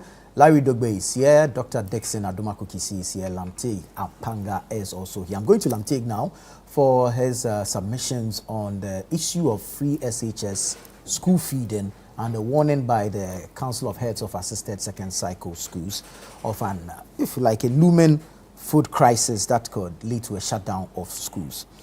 However, the good news is that the Get Fund has released some 3 checks. These checks are totaling 199,471,691 to settle outstanding payments for perishable supplies. However, my issue is what this will cover and, like I raised earlier, where our planning is regarding some of these things. This figure released is to cover Free Senior High Schools program for the October to February period. We are in April. So for free SHS, October to February. Technical and Vocational Education and Training, TVET, October to December. But we are in April. So there's still arrears in there. And we will be here some month or 2 after Charles will have to come and complain again before another release. Why do we continue doing this? Yeah. So I appreciate the issues, and I also have concern because I'm a parent. True. And like any other Ghanaian, we all must be concerned about these things. But we must also appreciate that there are real policy issues when you're implementing such major policy decisions. I mean, resources will not be available. You spoke about planning, and that why having to be planned. And why is it that we don't anticipate that we will need this food and the number of students in school? Yeah. Those figures are available. But you have to do that with the resources available to you, how much money is available at Get Fund that can take care of this? And don't forget that Get Fund is not mainly for school feeding or free SHS. Exactly. There are other Get Fund projects ongoing where Get Fund is paying. So you do a lot of permutations, look at what is available, what is urgent, what is needed at the point in time, what can you defer and all. But let me also say that the issues is not about food crisis in the schools generally, but it is with the supplies of perishables, which has been a challenge. I mean, I do understand. And also because of the procurement issues with perishables. You can't procure perishables through the buffer stock and the regular procurement processes because of the nature of the items we are talking about. I mean, talking about tomatoes, vegetables in general, and maybe some food items like meat and frozen items and eggs and all that. So you'd want to empower the schools to be able to go through the procurement processes whilst you provide the dry items like the rice and the maize and all those other things that's needed. We have seen some good improvement in terms of feeding in the secondary schools in the last 2 years. As in the quality of the food. Quality of food and the quantity of food and the availability of food. Because that's the major issue. In the last 2 years. And I must commend GES, the Ministry of Education, for the wonderful job. Obviously, you can't have a perfect situation. You can never, ever have a perfect situation. You would have a situation where there will be some challenges, and these are the challenges we are dealing with. Right. I am glad that the intervention clears the arrears and, of course, opens an opportunity for further supplies. All I'm praying for that, of course, mitigates it, and the looming danger that we were all worried about that schools will be closed now has been averted, and so at least students will be in school. What is even critical for me is the final year students who in less than a month will start their exams. I mean, it would have been a disaster to ask those children to go home. Even the impression that schools may be closed can psychologically affect their preparedness towards the exams. But thankful to the Get Fund administration, the GES and the Ministry of Education, the interventions have yielded some relief.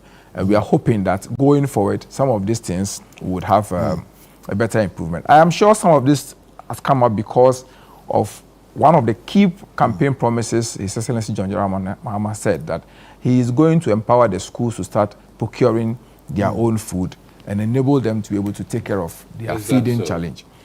Obviously, when you are introducing something new, you would have some challenges with systems on how to implement it, and then challenges with available resources. But we are hoping that going forward, things will be better and will improve.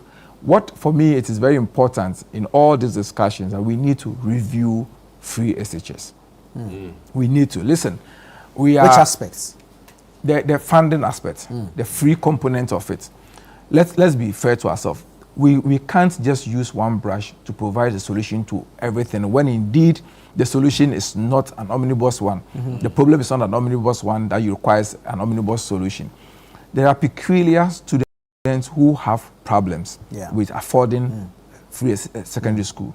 But there are others who can afford. I mean, if you and I take our children to the Morning Stars and the other good schools, and we pay close to about 5,000 Ghana cedis in a term, which gives you close to 15,000 Ghana cedis in a year, academic year. And then I remember when we were in secondary school, we pay annual fees. Yeah. You pay annual fees, which was nowhere close to what we pay even for the private preparatory schools. Right. And so why should it be the case that now you send your children to the secondary school, you as a medical doctor, you as a lawyer, you as a journalist, you as someone who can afford 15,000 Ghana cedis a year for a child, and then suddenly, when your child is in secondary school, someone must feed, house, and educate the child. At least there should be a discussion at this stage now where we can start looking at options of funding this, and where if we are even going to allow voluntary contribution by parents, we should open that avenue for that voluntary contribution. And I'm not the first to say this. The man who is now in America, Ken Ofori-Atta himself, made this point several years ago that So you agree with him? I do agree with him. He can't appreciate why his child should go to Achimota and not pay, and he will not pay. And I also agree with several other persons, including His Eminence the Asantini, who has also said that we need to review it. We need to look at it. We need to have a conversation about it and agree as a people that, listen, there should be a component where we can fund and support it. Government continuous funding of free SHS at some point will become a challenge for us to sustain. Let's be mindful, because the numbers are increasing. While the numbers are increasing, one of the primary responsibilities of government is to provide infrastructure, the halls, the classrooms, the boarding houses.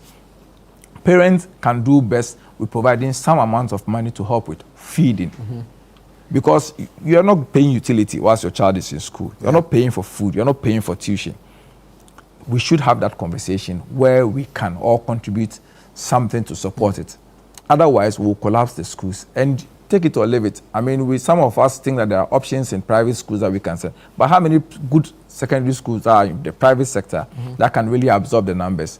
And can other poor people also absorb? If we now collapse the public schools, who will absorb the students, who will help the poor ones who may want to go into the public schools? And we know the So you feel it should be targeted? I think so. I think that we should have a targeted solution towards helping the poor and needy students, whilst we allow parents who can afford to support. Oh, but in the meantime, of course, government will continue to be. You see, free SHS has become so delicate an issue that any attempt to review that allows something, say, we told you, they said they will collapse free. Even when we campaigned, capital in there. Yes, when we even campaigned that we'll review it, they said review means closure. Review means cancellation.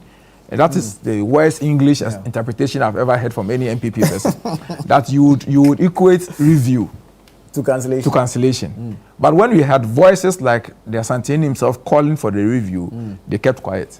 Because then they appreciate that review has only one meaning. Take a second look at it. The Asante version is different from the Gonda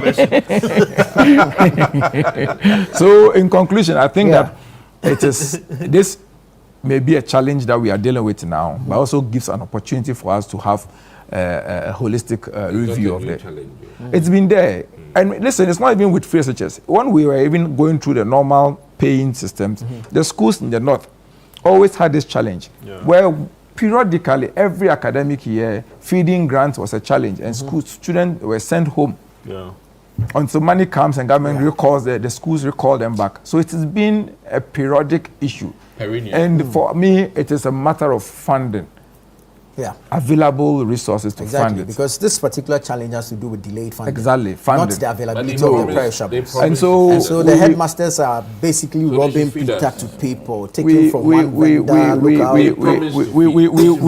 must just confront the issue once and for all, review it, and find targeted solutions towards helping the poor and the needy, whilst we allow parents who can afford. We can even start from a voluntary contribution. You've done well. But all of this talk begs the question. If you knew all of this in opposition, why were you saying you feed us? Feed us now. Let's hear from Larry. But we are still feeding. We are feeding better than you do. Let me hear from you. Before Larry even comes, I avoided going down his path because I didn't want to even compare. The MPP standard is not our standard. We did better in terms of feeding. You couldn't even provide basic feeding for the children. We are providing available food for them, and you have the guts to talk about this. Don't. Very well. Larry, I mean, I'll still insist on this issue of planning and the timely release of the funds. Let me tell you, I have a personal story. Right. So recently, my boy came home for holidays. Yes, for the Easter. Tiny. I mean, a guy who had just gone for less than a week comes back, and I couldn't recognize him. See. But why is he excited? I think he must go. He will help him. You should sympathize with the man. You're excited. I couldn't recognize the boy. Happy that someone signed He's validated what I said here. But that is not. We should draw sympathy from you, not excitement. That is not in doubt, and it's not even new. All of us from years past, when you go to secondary school, of course you lose some weight. No, I mean, and don't forget they are growing. That's when they are growing. Exactly. Listen. They go through physical changes. Yes, I mean, you feed them corn beef and others. This is my son. They don't get it. Okay, I have an. And you know your son. I know my son. I knew his size. Exactly. Listen, his clothes were like baggy. He was on anger strike. And then they wakasa. Oh, why? He was on anger strike. No, they be having tunyo. You know, I couldn't recognize the guy. So, anyway, but you see, I think NDC will have to face this thing, or the Thank Mahama you. government will have to face this thing. Thank you. The approach has been wobbly. The review, I mean, hey. The review has not been done. Yeah, no, it has to, for a year and over. Yeah, but there was a Approach the conference thing, of attack it. stakeholders for this review thing. If you want parents to pay, let us pay. Lamtic. Again, I'm talking about this I boy. agree And with then others that, you know, I support, you know, one way or the other. Listen, what goes into it, it's more than if you know you are asked to pay. Pay. True. Then a figure is put to it, then you know this and is how you much know you are that paying. this, you are paying and that your ward is going to get so and so and so and so. True. Because I we get know. reports that it changes every It term. changes how every much, term. and you end up spending so much. Exactly. Although we say it's And free. every now and then they have to call you that, we don't have food. Can you send money to a particular teacher so that when we are hungry, Yeah. we go to that teacher to go and collect money? I do that all the time. Another thing that they collect is this the medical bills. So this boy goes to the infirmary, and then his parents, is called to pay. send money before he's given even first aid. Wow. I don't want to mention the school. But it is, and I hear even in pre-sec, there is an issue like that where parents would have to be sending money to their teachers. I mean, sending water, buying mower, paying for electricity. Yeah, electricity for you know, so that the kids Yeah. could go and learn. Yeah. They run out of power in the dorms and the rest. And Listen. then you have to. It appears that the NDC is afraid to attack this particular thing head on. Over 1 year into this, Chief, no. Come on. Something has to be done. I think we should remove the politics and Let's say face the thing. damn the consequences. Exactly. Face it head Let's on deal with and the deal with matter. it. And deal with it. Okay? I mean, like he said, we used to have this issue about, you know, northern schools closing down. So during this free SHS debate, that was one of the examples cited that, hey, it is not, I mean, the country already goes through trouble, you know, finding money to sustain schools in that, that arrangement. So how come you, I mean, how the nationwide, how are you going to do it? I mean, then people told us, oh, it is doable. We more need GDO. Any you know, all manner of things were said. Lazy. Now, when the kids started doing videos showing us Gary, ordinary Gary, mixed with red oil, then they started punishing. When teachers and headmasters complained that, listen, the kids couldn't get food to eat and that we have had to go they started victimizing them. And NDC in opposition was complaining then that, we told you so. Today, NDC is in the seat. They have to fix it. We will fix it. It has to be done. It has to be. We'll fix it. You get it? It's taking too long. We are fixing it. Listen, I mean, another thing that we are dealing with, those days back, you know, back in the days, you know your Form 3 senior, Form 2 senior, and then you. Yeah. Now, you don't even know your mate. You don't know even your mate. Yeah, because you are in the same year, but you are gold, somebody is green. Yeah, green and all other things. So when the Form 1 is in school with Form 3, you know, senior, and then he goes, the Form 1 guy goes home, and then the Form 2 comes in. And then the Form 3 goes home, and then the Form 1 comes in. So the next time you're coming to school, you're coming with the Form 2. Yes, you don't know who you are. I mean, what kind of a messy thing are we dealing with? And we've been at this. Akufo-Addo, for 8 years or 7 years, we dealt with this. NDC for 1 year and over. I mean, hey, my people. I mean, something has to be done. We should do something about it. And just add that students are suffering. Oh, I mean, I don't think the quest to make political capital out of this should be one of your calls. So let me tell you something. If you are truly troubled, avoid comments like students are suffering, and then give us some solutions. Provide some alternatives that will help to improve. I mean, from farm to school. That's a solution. That's easier said. It is one of the solutions. A certain level of spine is needed. Exactly. Yeah. Somebody needs to guide them by the horse. Say that. Yes. I mean, enough is enough. We know the challenges. Let us deal with the thing and damn the consequences. Sure. And then say that, listen, if parents are willing to pay, let them pay. Because, I mean, from what I saw, if they said I should pay anything, I'll pay to. Are you not even paying already? Is that- Are you not spending Exactly. so much? Yeah. So you are spending, but you are not paying. Let me tell you another That's the thing. difference. Let me tell you another thing that happens. Back in the day, when school is on vacation, you leave your your chop box or your trunk and then in the box room, and then you come home. Yeah. Now you know what happens. everything. You have to be carrying everything You don't know back home. who is coming. That set is Yeah. coming. Yes. And you don't know them. You don't know them. Or you have to carry it to another location. And so every now and then you moving from school to home, it's like, Transportation cost. yeah, it's like, you are reporting to school afresh. Guys, why? Minister. So the review should happen. Absolutely. The review should happen. Okay, there's a message that says it is refreshing to hear that monies have been released to solve this school feeding issue at our SHS. I am so excited, especially for the final year students who are preparing to take their exams. Kudos to the government. My worry is that you promise reset, but doing the same thing all governments do. This is not new anyway. Master Planner Junior, a policy analyst in Kintampo, sends that one. Alhaji Hamza from... Tell him to come to Accra. He likes to plan from Alhaji Hamza from Pig Farm. Good morning, my brother. I am particularly happy to see that at long last, almost 200 million cedis has been finally released for the school feeding program. My problem is that the method of the release of the funds for the feeding must be revisited. We're being told that the school feeding has now a dedicated source of funds through Get Fund. Why would the release be a problem? But Nana, I'll be happy to see that this issue of the school feeding must be revisited. I think those who can afford to pay must be allowed to do so. It is not done all over the world. We are talking about the education of our children. Let's stop playing gambling with the future of our children when it comes to education. Oh, Dixon. All right. Now, there's also a troubling issue in the Volta region. Tidal waves is wreaking havoc there. We understand some about 100, I don't want to say villages, communities, risk being washed away. We've been talking about sea defense for as long as I've been a journalist, and I don't know what is happening. Yeah. How do we solve this thing? Because nature will always find its way. Nature will take its course. Yeah. But we need to be proactive.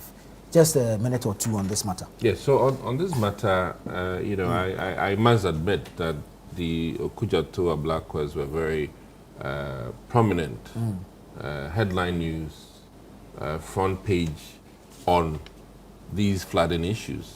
To the extent that I must admit, at the time, even Ibrahim Mahama, through his generous arm, supported some of the Anglo places with food stuff. That's his mother's home village. Yeah, I mean, So my key point here is that this is not necessarily new. Right. And now that it is his government, and I say this with the greatest of respect to Foreign Affairs Minister, when he goes to cabinet, he has to bring this as a front burner issue so that cabinet, including himself, would see how best we can address this.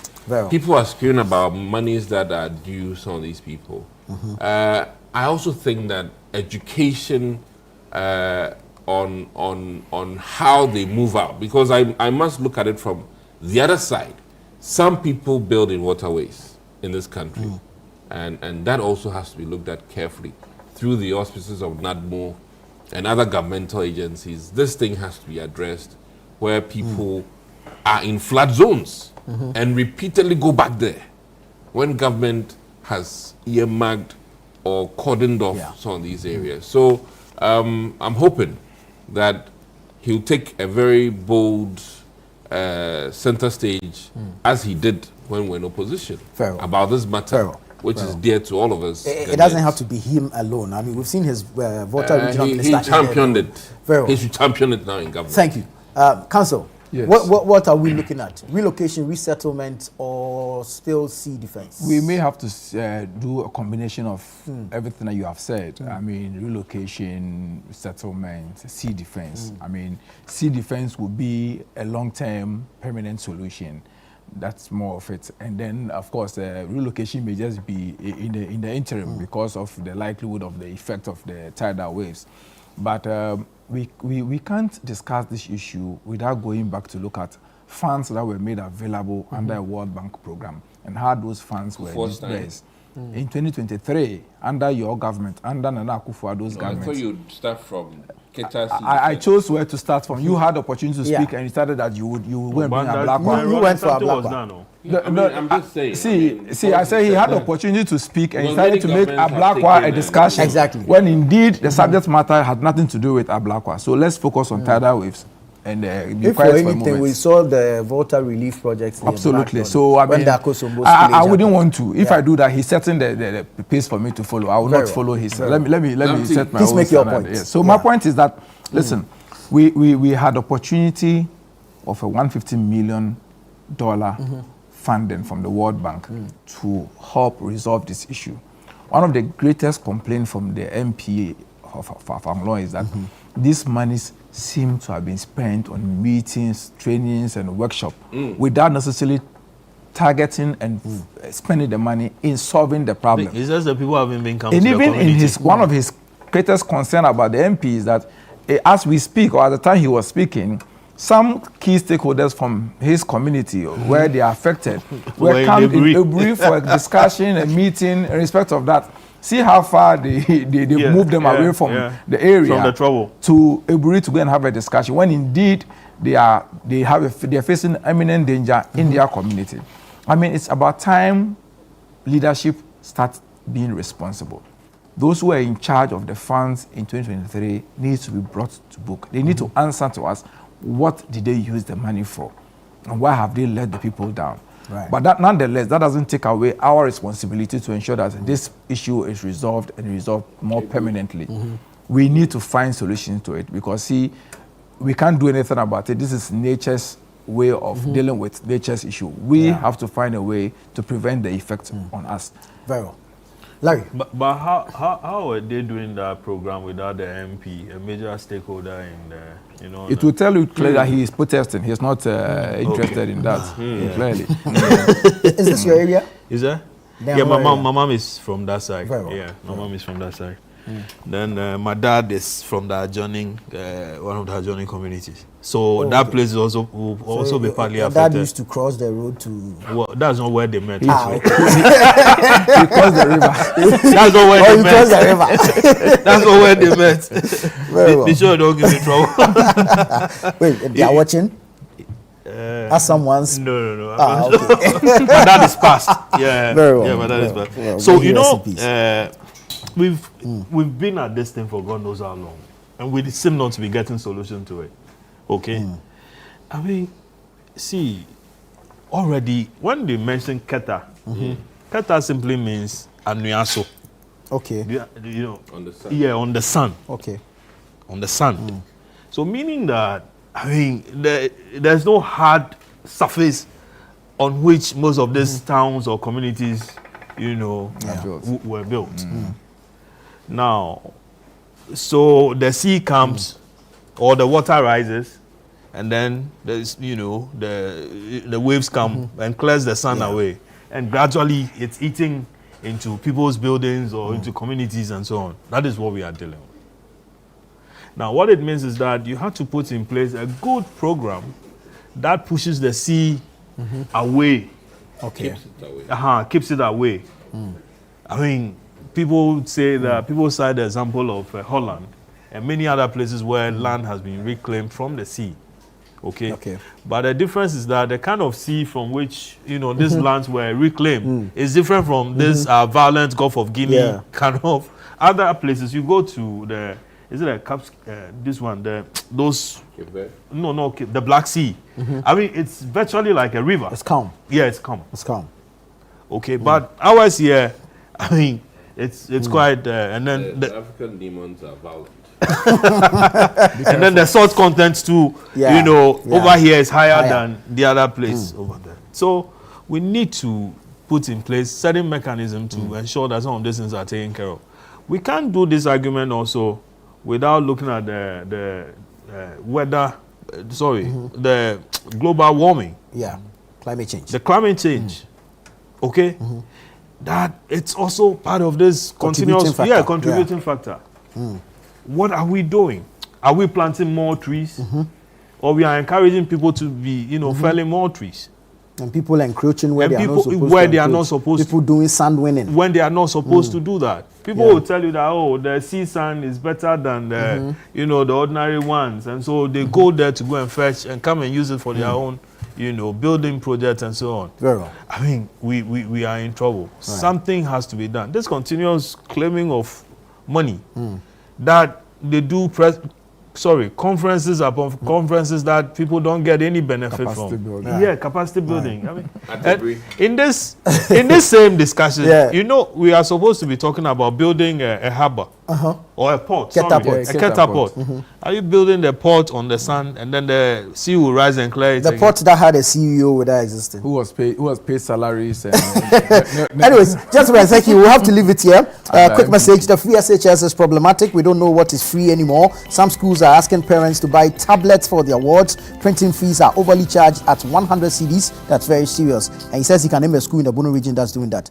This one says, hi Nana, the NDC promised that when they come to power, they'll give the purchasing of food stuff to the heads of schools. So they should do as they promised in opposition, and the issue about feeding in senior high schools will not become a worry anymore. Thank you. Richard Kwekusafero Madina sent that one in. Well, thank you very much for joining us. This has been the News Review segment on Breakfast Daily.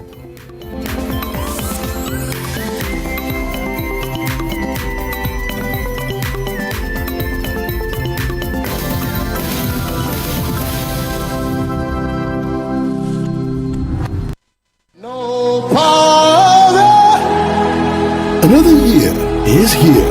A new beginning, a fresh opportunity to draw closer to God and to one another. This family month, your family radio station, 97.3 CDFM, invites you and your loved ones to something truly special.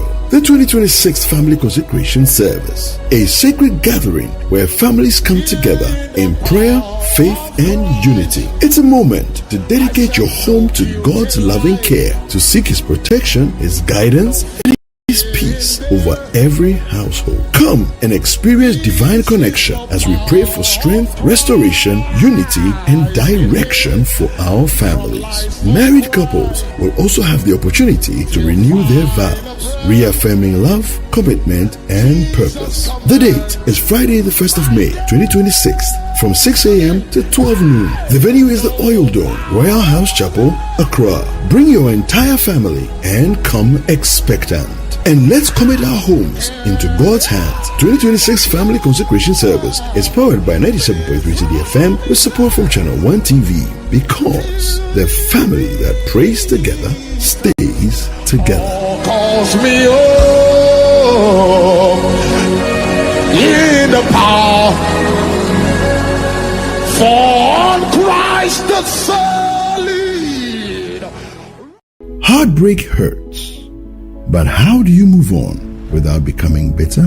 This week on Lifeline, join Bishop Fred Kranchemensa and his guest, Professor Osafo-Edu, as we begin the conversation on healing after heartbreak, moving on without bitterness. How do you let go of the pain without losing yourself in the process? Welcome to Lifeline. This is where psychology meets with theology, to try to offer explanations to life and to help you to rise above the challenges of sin. Right. And how to move on from that experience. Okay. We want to see, Prof, let's begin by talking about the impact of heartbreak. If it happens, the impact of heartbreak on the mind and on our emotions. Anytime you speak to somebody who will sharply cut in and say, I do not want you to bring this up, I don't want it, that is a manifestation of a repressed, painful issue.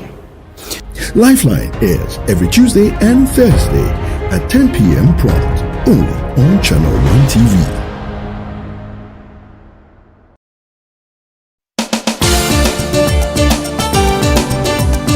In a nation full of questions, where truth often hides behind noise, one show dares to ask what truly matters Face to Face. With fearless clarity and a quest for accountability, host Umaru-Sanda Amadou sits down with the movers and shakers of politics, governance, society, and business, confronting the issues that define our national conversation. Yes, I am Umaru-Sanda Amadou. This is Face to Face, and you're welcome.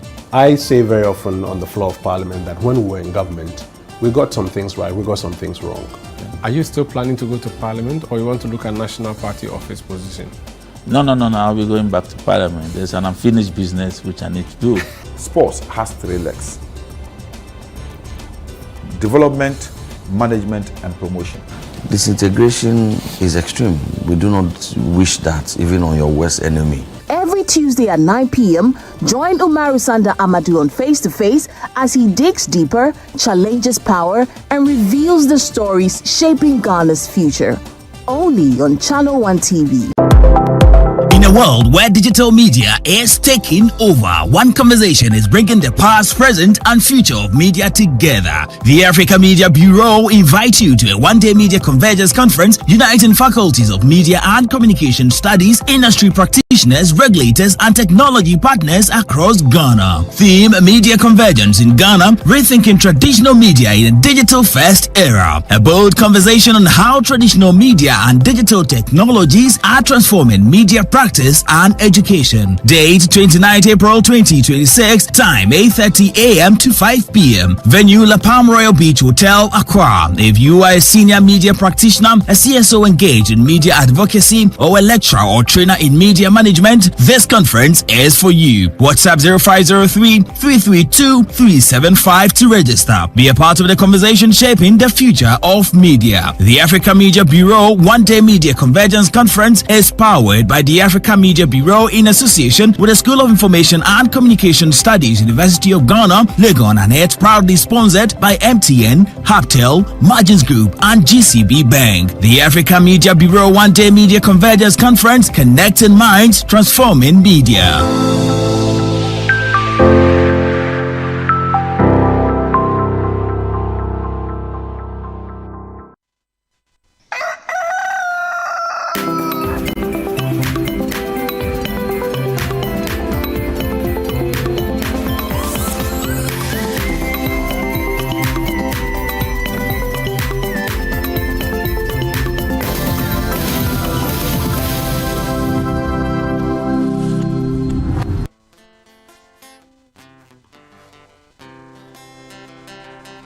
Me and the dancehall queen,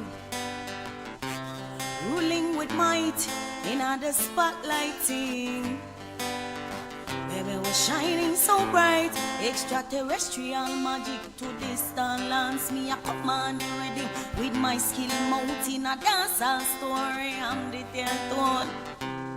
Them say me bodies in a dance. Them say me fierce and bold, roll down the carpet. Oh no doubt, who no watch on me a gleam. Me a the dancehall queen. Hey, I'm here to stay. No excuses, no doubts. Love it or hate it. When you hear the man, them a shout out. Dancehall crown on me head. The beam a make me gleam. I am dancehall queen and I'm living the dream. Me a the dancehall queen. Ooh, me a the dancehall queen and I've come to stay. Oh, ooh, me a the dancehall queen. Ooh, me a the dancehall queen and I've come to stay. Oh, ooh, me a the dancehall queen. Listen, vibes. Unapologetic with the force, fierce and bold in a dancehall story. I'm detailed told, contagious vibes can't be denied in a dancehall style. Me a the standing pride. What you say? I'm here to stay. No excuses, no doubts. Love it or hate it. When you hear the man, them a shout out. Dancehall crown on me head. The beam a make me gleam. I am dancehall queen and I'm living the dream. Me a the dancehall queen. Oh, oh, oh, oh, oh. Ooh, me a the dancehall queen. Ooh, me a the dancehall queen and I've come to stay. Oh, me and the dancehall queen.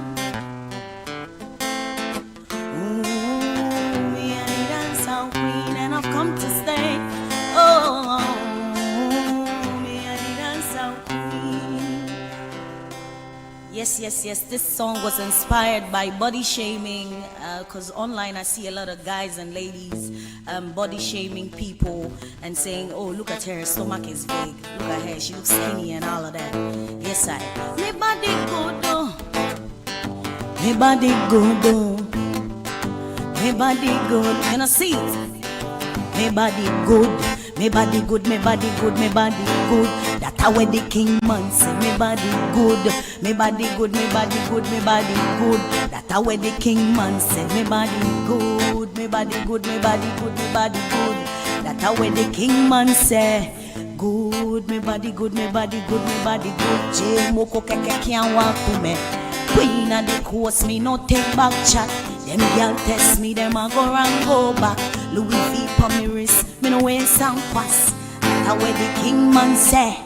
Me king man pay the bills and him get well paid. Big eyes for me finger, girl, me get well paid. How do you, girl, how do you with the hate? That's where the king man say. Me body good, me body good, me body good, me body good. That's where the king man say. Good, me body good, me body good, me body good. That's where the king man say. Good, me body good, me body good, me body good. That's how the king man say. Good, me body good, good, good, good, good. J Moko keke can't walk to me. How much more do you girl? You're just a hater.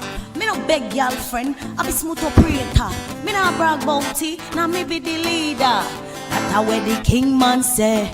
Me king man pay the bills and him get well paid. Big eyes for me finger, me get well paid. How do you girl, how do you with the hate?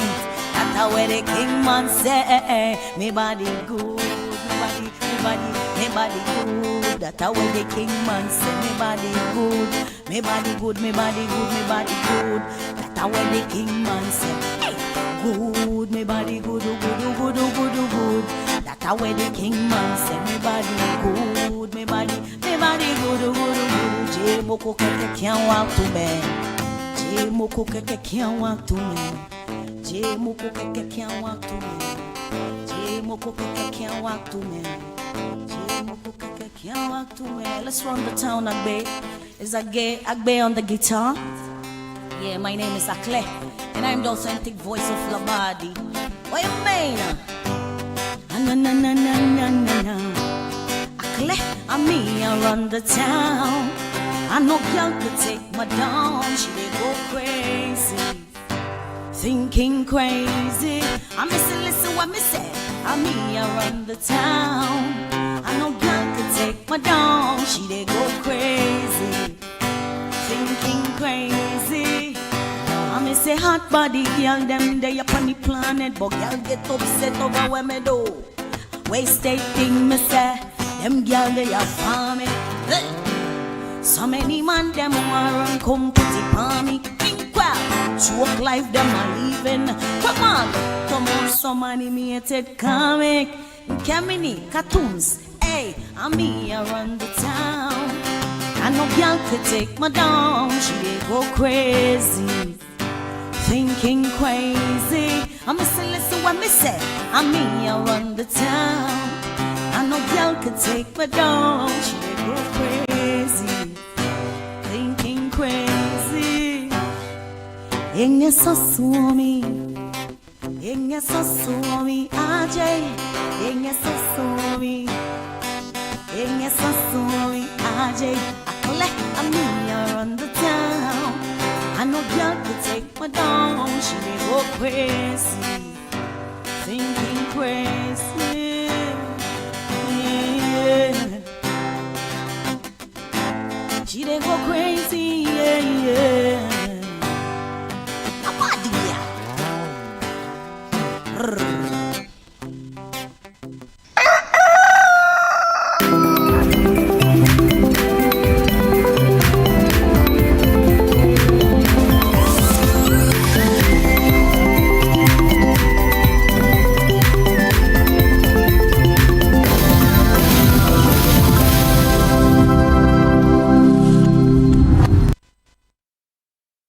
still a beautiful Tuesday morning, and it's still Breakfast Daily right here on Channel One TV. Thank you for joining us. And as you already know, Nana Tufo-Boateng started the show with his panelists as they went through some topics that are shaping the nation politically.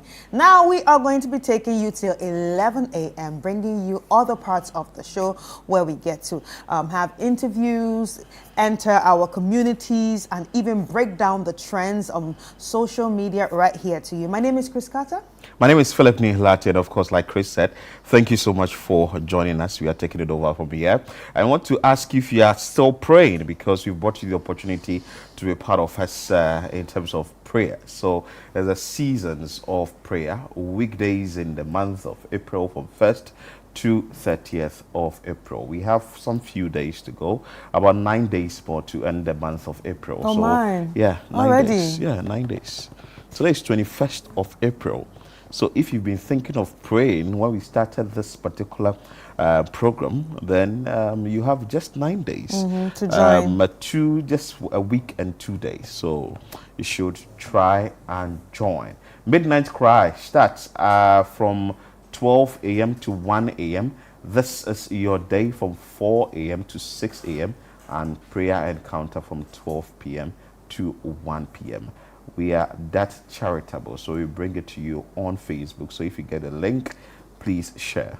All right, and after that, we are going to top everything up with the family consecration service that's going to be happening on the 1st of May 2026, which is a Friday, 6 a.m. to 12 noon. This is an annual family prayer service that we bring to you, and it happens at the Oil Dome Royal House Chapel here in Accra. So, like Philip said, if you hadn't prayed in a long time, but this time, if you haven't been together with your family for a long time in prayer and supplication to God, this is where it's going to be happening. So this is where hopes are renewed, this is where vows are also renewed, and this is where you also get inspired to keep pushing on in faith when it comes to the year and your life. So let us see you at the family consecration service at the Oil Dome Royal House Chapel here in Accra on the 1st of May, which is a Friday, 2026, 6 a.m. to 12 noon. This is brought to you by City 97.3 FM and supported by Channel One TV. The Blank Sings, the Blank Sings, the Blank Sings. Let me asking you that this is an in-house production. The Blank Sings is a family drama series that we bring to you on Thursdays at 7:30, new and fresh episodes. So this Thursday, we're bringing you fresh episode, but we have repeats on our screens on various days, except for Mondays.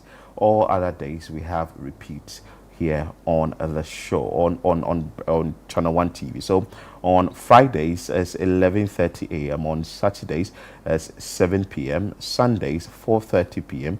Tuesdays or 3 p.m. and also Wednesdays 5:30 p.m. Make sure that you would be behind your TV set and enjoy the Blank Sings. So it's heavily sponsored by NASCO, Lizzie Shito Out Mosquito Spray, Everpack, and like I keep saying, it's an in-house production. That is Channel One TV production. So enjoy the Blank Sings as you stick and stay behind your TV set, and the channel should be on Channel One TV. All right, we are still going on with the Made in Ghana rice campaign. So if you're thinking of any delicacies that have to do with rice, jollof rice, rice and stew, rice water, braised rice, omotuo, all the rice that you can actually think of, even rice accompaniments like wache and all that, you should be thinking Ghana rice. Ghana rice is the way to go. This is not just about being healthy, but it's also a way to put money into the pockets of the ones that are in the supply chain of rice in the country, especially from the farm to the bag and to your table. So think about it as you contributing into the lives of those people that are sowing or putting in the effort to plant rice for you to actually eat. So eat fresh, eat Ghana, build the future. Fresh from our farms to your plate. Eat Ghana and build Ghana. Let your meal make a difference. Choose Ghana first. Taste the effort and taste Ghana. So this is in partnership with Agri Impact Limited, MasterCard Foundation, and the 24-hour economy. So let your meal make a difference. And if you have that tradition like what Chris has been doing on Sundays, eating rice, then you need rice, locally manufactured rice, so you can push the industry forward. But we will be bringing you details of what will be happening ahead of the World Cup. We know that the coach for Ghana will soon be in Ghana, and he'll be meeting journalists.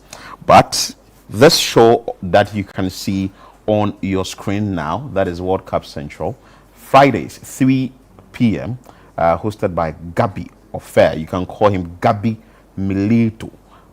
This show actually brings you close to what is happening with World Cup competition or the tournament, and maybe you didn't get time to watch a particular match. This particular show is going to summarize everything for you. So this Friday, join us on Channel 1 TV, 3 p.m. prompt, and enjoy the sporting news. Let me put it that way.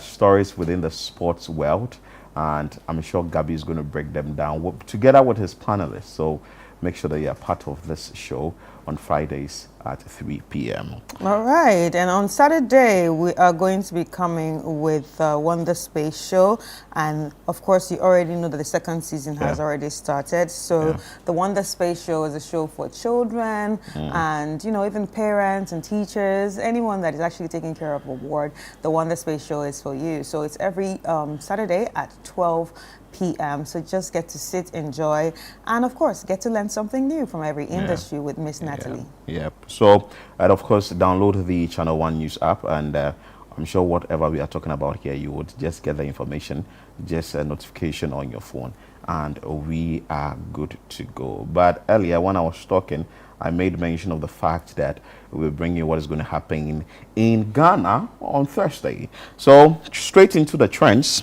and GFA to officially unveil Carlos Queiroz on April 23 at 1 p.m. What are the questions you have for him? I'm sure journalists will also be meeting him. And like I keep saying here, we are going to the finals and we will bring the cup. Yes, the one I told Nanatufo was like, this is clear that I don't know anything about sports. But you see, you need to have the... You need to have faith. Yeah, you need to have faith. You need to have faith that moves mountains. No, you need to have faith. And I think that's what you and I have. Yes. Faith that moves So mountains. now that we have the faith, the boys, the footballers, they should let it work. Exactly. Yes. Because we have the faith. We have the faith. We have seen it. You understand? But the boys. You understand? They have to work. Now the coach will be unveiled on Thursday, 23rd of April 2026, and I'm sure that you have questions for the coach, or you'll be watching out for the coach. Yesterday I was listening to sports news on radio at 5 p.m. and Gabi made mention of a possible friendlies before the final whistle on the D-Day at the World Cup, and this could happen in the US. So I don't know if that's going to happen, but if it happens, that means we are going to test how tactical Carlos is going to be with the talented players that he's going to have. So, and also he's also coming with his 5 additional officials or all that. So we'll be seeing how that is going to turn out to be. But I'm sure you have some comments ahead of the meeting with Carlos Queiroz, with the journalist, or maybe the unveiling. This one says that sack him and bring... Oh, really? It's too early. Else we go lose all our games and come home. This useless coach go make Panama score us 3-1. Hey, you can't talk. Oh, I think we should just give him the chance to work. Yeah. Give him the chance to work. Isn't there a hall for such gathering at GFA Secretariat? Why do we always have to pay private entities for national gathering? Well, it's the choice of GFA. That I understand is going to happen at the Alisa Hotels. Yes, yeah. Alisa Hotels. So you see, I know you won't allow them to tell you the kind of players to call up or control you, but they try, give them a hard knock. A hard knock. Hard knock.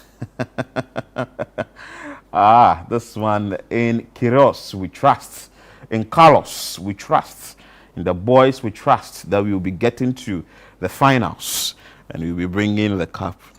Omo Niger, the team we bring out. This one says the perfect move. He needs to face the media and understand how we value our game and the expectation. More importantly, he would appreciate a level of understanding of the game. You know, the media guys, they're actually going to post questions to you and try and understand what you are bringing on board. When you say the media guys, you mean us? Yeah, the sports guys. The sports guys, because they've seen it all. People like us. People. So people like Gabi and Abeku, Bernard Abeku Ochre, and the sports guys, they understand it. So they know what kind of question they are going to pose to Carlos Queiroz. And we are just hoping that, I keep saying, we do not come home in the group stages. I mean, I just, Else. At the end of the day, I think all this is important. All this of him meeting the it's very important. Because he would understand the heat that is coming from the people, and because the people are an extension of the media. So when he starts to understand the question or starts feeling the questions are going to be coming from the media, he will know that, okay, this is no child's play, because obviously with the things that we are even reading here, you can see that people can definitely come for his neck. Somebody sent you a message from Akwesi. Akwesi says, faith and faith, there are two things, are no determinants of winners in a football game. Well, it's a game of luck, I think so, but you also have to prepare yourself for it. So that's why we are bringing in Carlos. And Otto is gone. We just left him in Germany, and we said it was just a walking distance from where we sacked him to his house. We probably were waiting for the right place to sack him. So that he wouldn't go home. So we would not have to spend some extra money on flights. So this one just like taxi. Call an Uber. So we have 51 days for the World Cup, and like we said, World Cup Central, join it on Fridays at 3 p.m. and you will enjoy and get to know what Carlos Queiroz is actually bringing to Ghana by way of getting the boys together, using his tactics and all that. He believes in Africa. He's had the Africa feeling in for a very long time, so we know that he's going to do well. And the next one has to do with fire. So fire broke out yesterday at the Kumasi Kejetia market. If you're wondering why and when it happened at 8:30 a.m. on Monday in the first floor of the wholesale shop at the Kumasi Massive Kejetia market, destroying goods worth 200,000. The shop owner had just arrived when she spotted the smoke, but no one was hurt thanks to rapid response from nearby firefighters and traders using extinguishers, which protected over 30 shops. Kejetia is West Africa's largest open-air market, supporting thousands, and has faced repeated fires tied to overcrowding and flammable goods, prompting calls for better safety like sprinklers. Officials are investigating the cost amid online speculations about power outages, but there are no confirmations yet, and we are going to be following on with this story as the officials get to, sort out the whole investigation and present to us. But now we have a video concerning this story. Let's check out the video.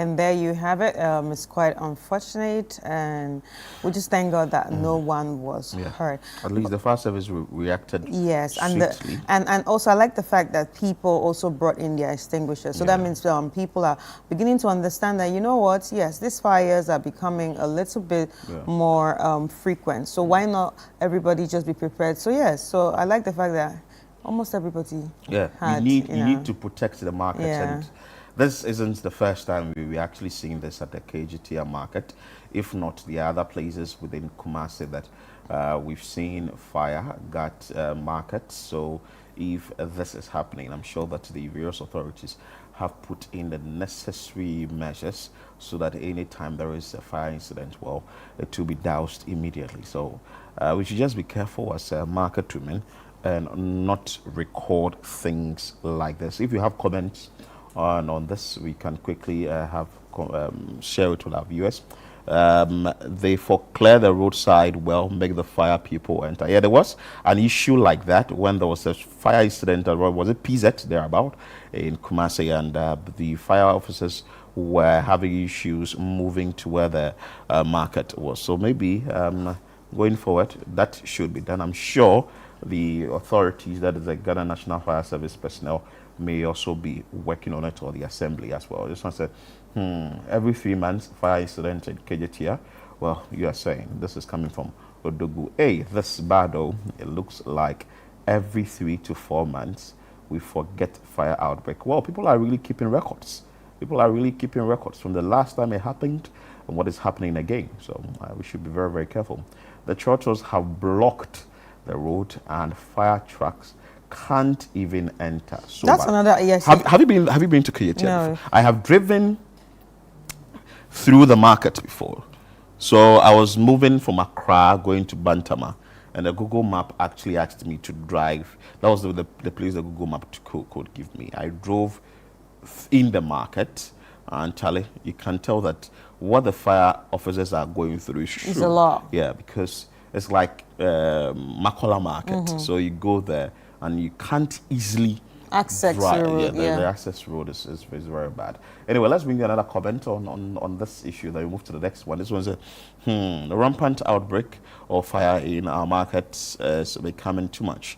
If no concrete measures are taken, it may get out of hand. I'm sure the Ghana National Fire Service is doing something about it. So, as the Ghana National Fire Service is doing about it, they also complain about logistics and other when it comes to water cannon, or when it comes to the water tankers and all that. They also complain about it, what they need to do to fight the fire and all that. They are doing their best they can. So as traders, we should also be very, very careful of what we do, so that at the end of the day, we do not run our businesses down, because this loss is actually not going to the government. It's actually coming to you, the individual.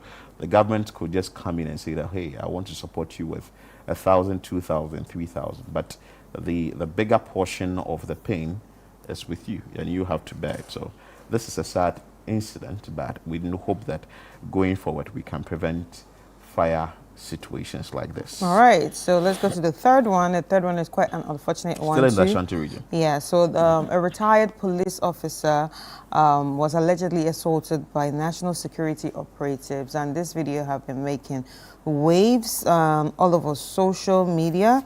And this retired police officer is Chief Inspector Saib Sidi. He's said to have been left traumatized after the alleged assault by national security operative. He claims he was severely beaten after questioning the identity of officers who visited his home at Trede during an operation at his wood business.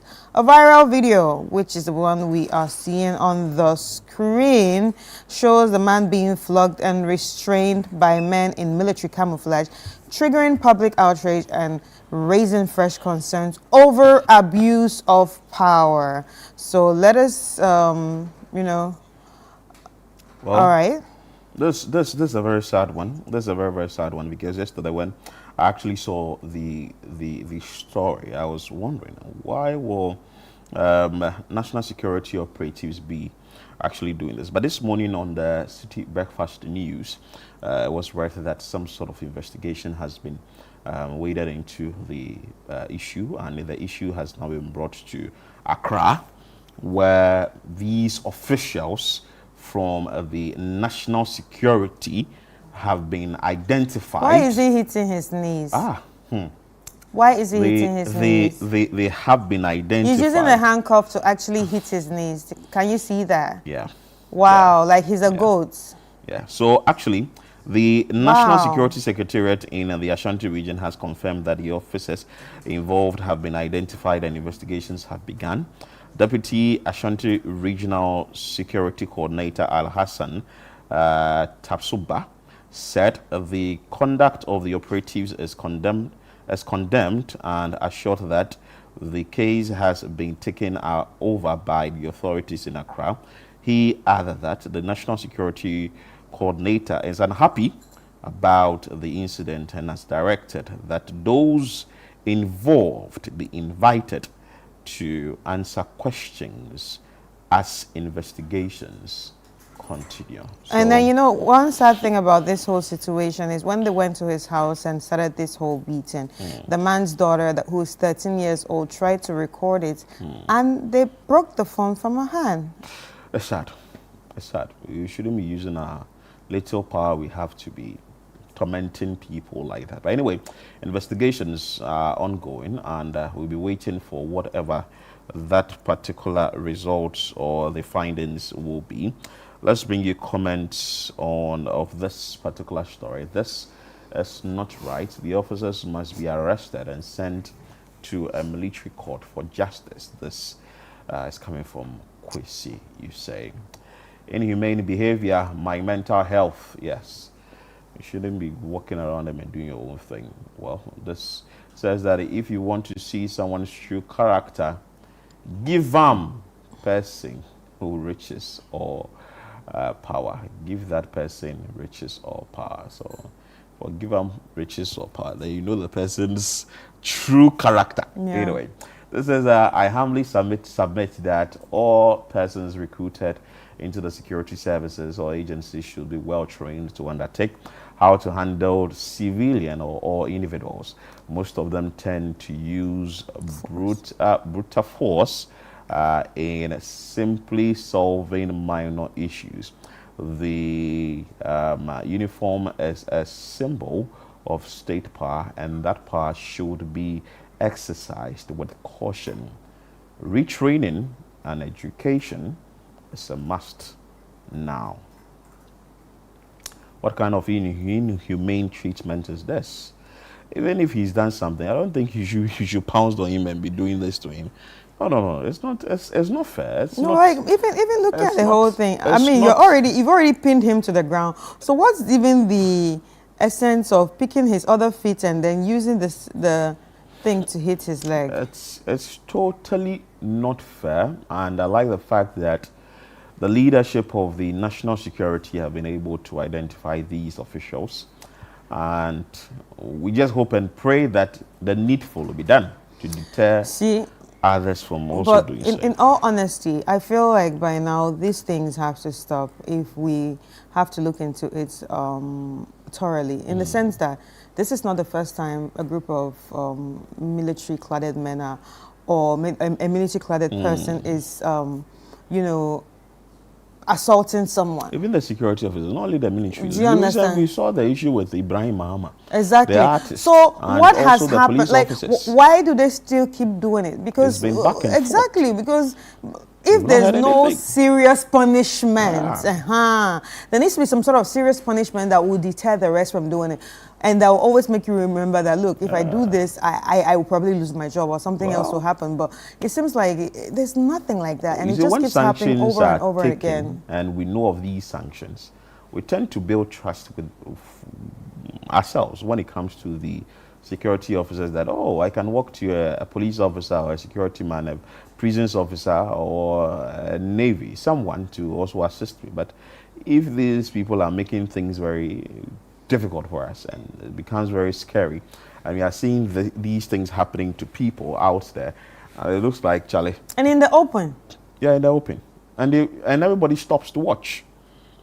And they are creating a scene. And they're like, we are we.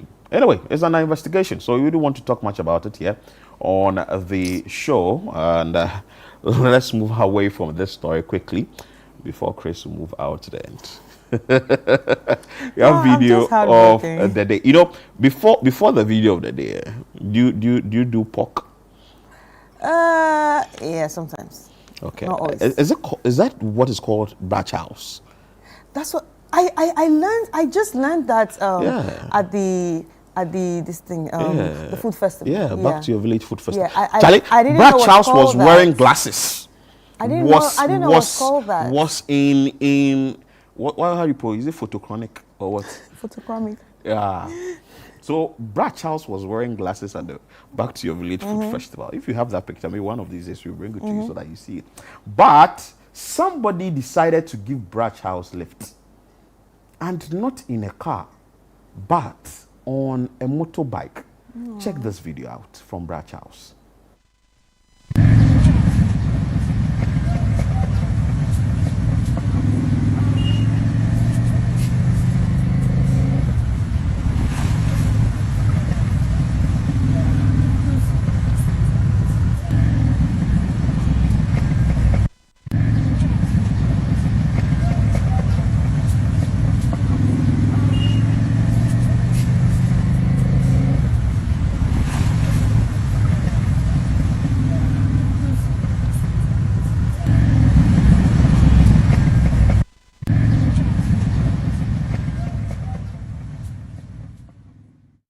Chris, isn't this beautiful? I think it is. Beautiful Batch House. I think it is. Why do I think it's beautiful? If we can do it for a dog, why can't we do it for a pig? Yeah, Batch House. Normally people say that Batch House isn't clean and all that. Can't you see how clean Batch House is? Just clean Batch House and just take Batch House home, Charlie. So this is a video of the day. Please, you're not saying that go and buy your Batch House and put it on your motorbike. Oh, no, that's not what you're encouraging here. It's just something to put smiles on your faces. But we will be entering our communities. And you know, with the community segment, we bring you issues relating to bad roads, health, communities that they're having issues with health, communities that are having issues with education. Chris, I saw a story before we go to our communities. Let me read this story that I saw from the MC for Ho West, the DC actually from Ho West.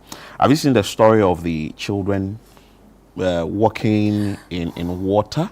Yesterday we did it on Trends. Yes. And there are a number of questions that we need answered. Because if you are saying that the district chief executive for Ho West, Professor Francis Dusse, has dismissed claims in a viral video suggesting that school children in part of the district are forced to cross a river in a neighboring district to access basic education.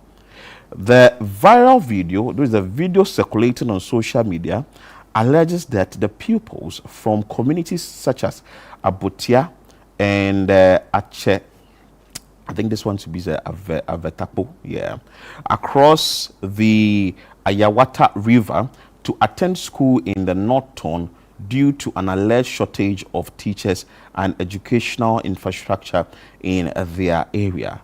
But speaking on Eyewitness News yesterday, Mr. Dusse described the claims as misleading, false, insisting that they do not reflect the actual situation on the ground in Ho West.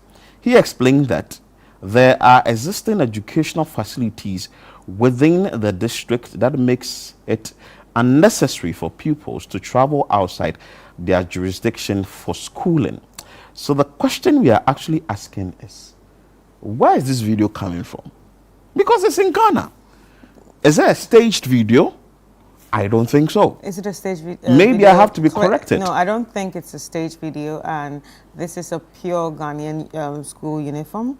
And obviously, what he was saying might also be, I'm not saying he's wrong, but it might also be, PR gimmicks just to cover it up. But, and the fact that he does not know where it happened does not mean it didn't happen.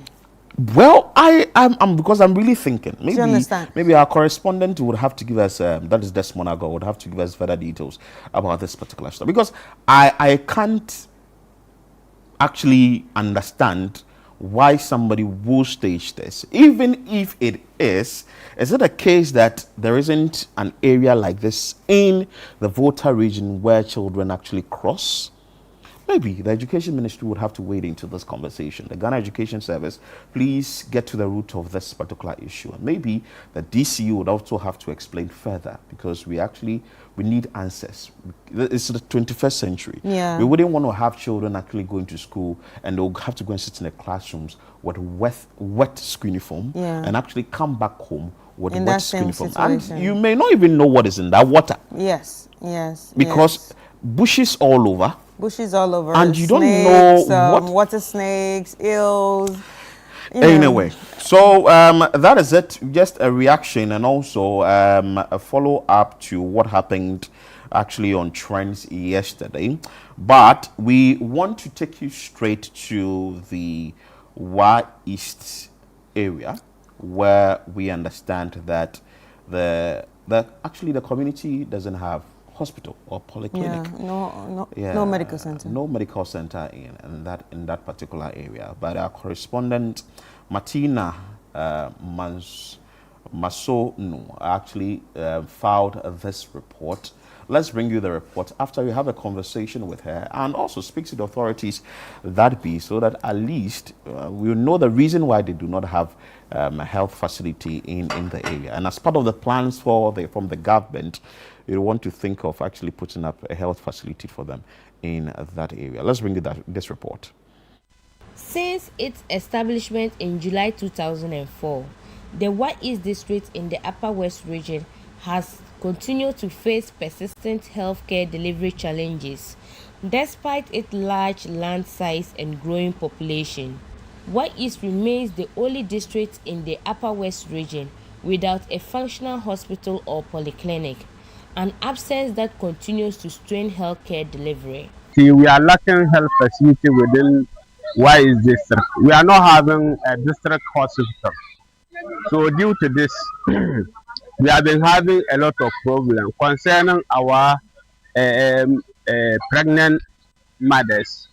And then a lot of children, when they are sick, we have to convey them to the nearby district in order for them to be cured.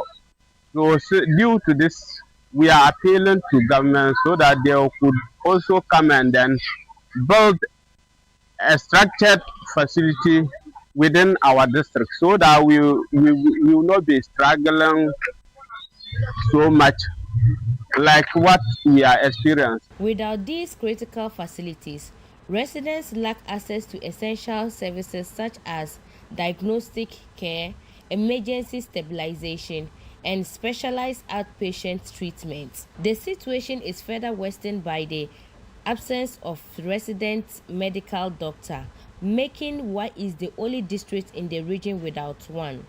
Consequently, patients with severe or complicated conditions are often referred to facilities outside the district, particularly the regional capital. Residents in communities like Gorupie say this lack of infrastructure continues to result in delayed care, preventable complications, and in some cases avoidable deaths.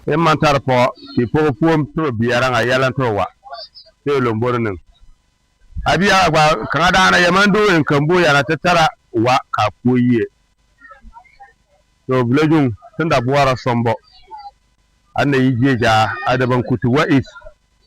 Ko da ban sunta amma alfisa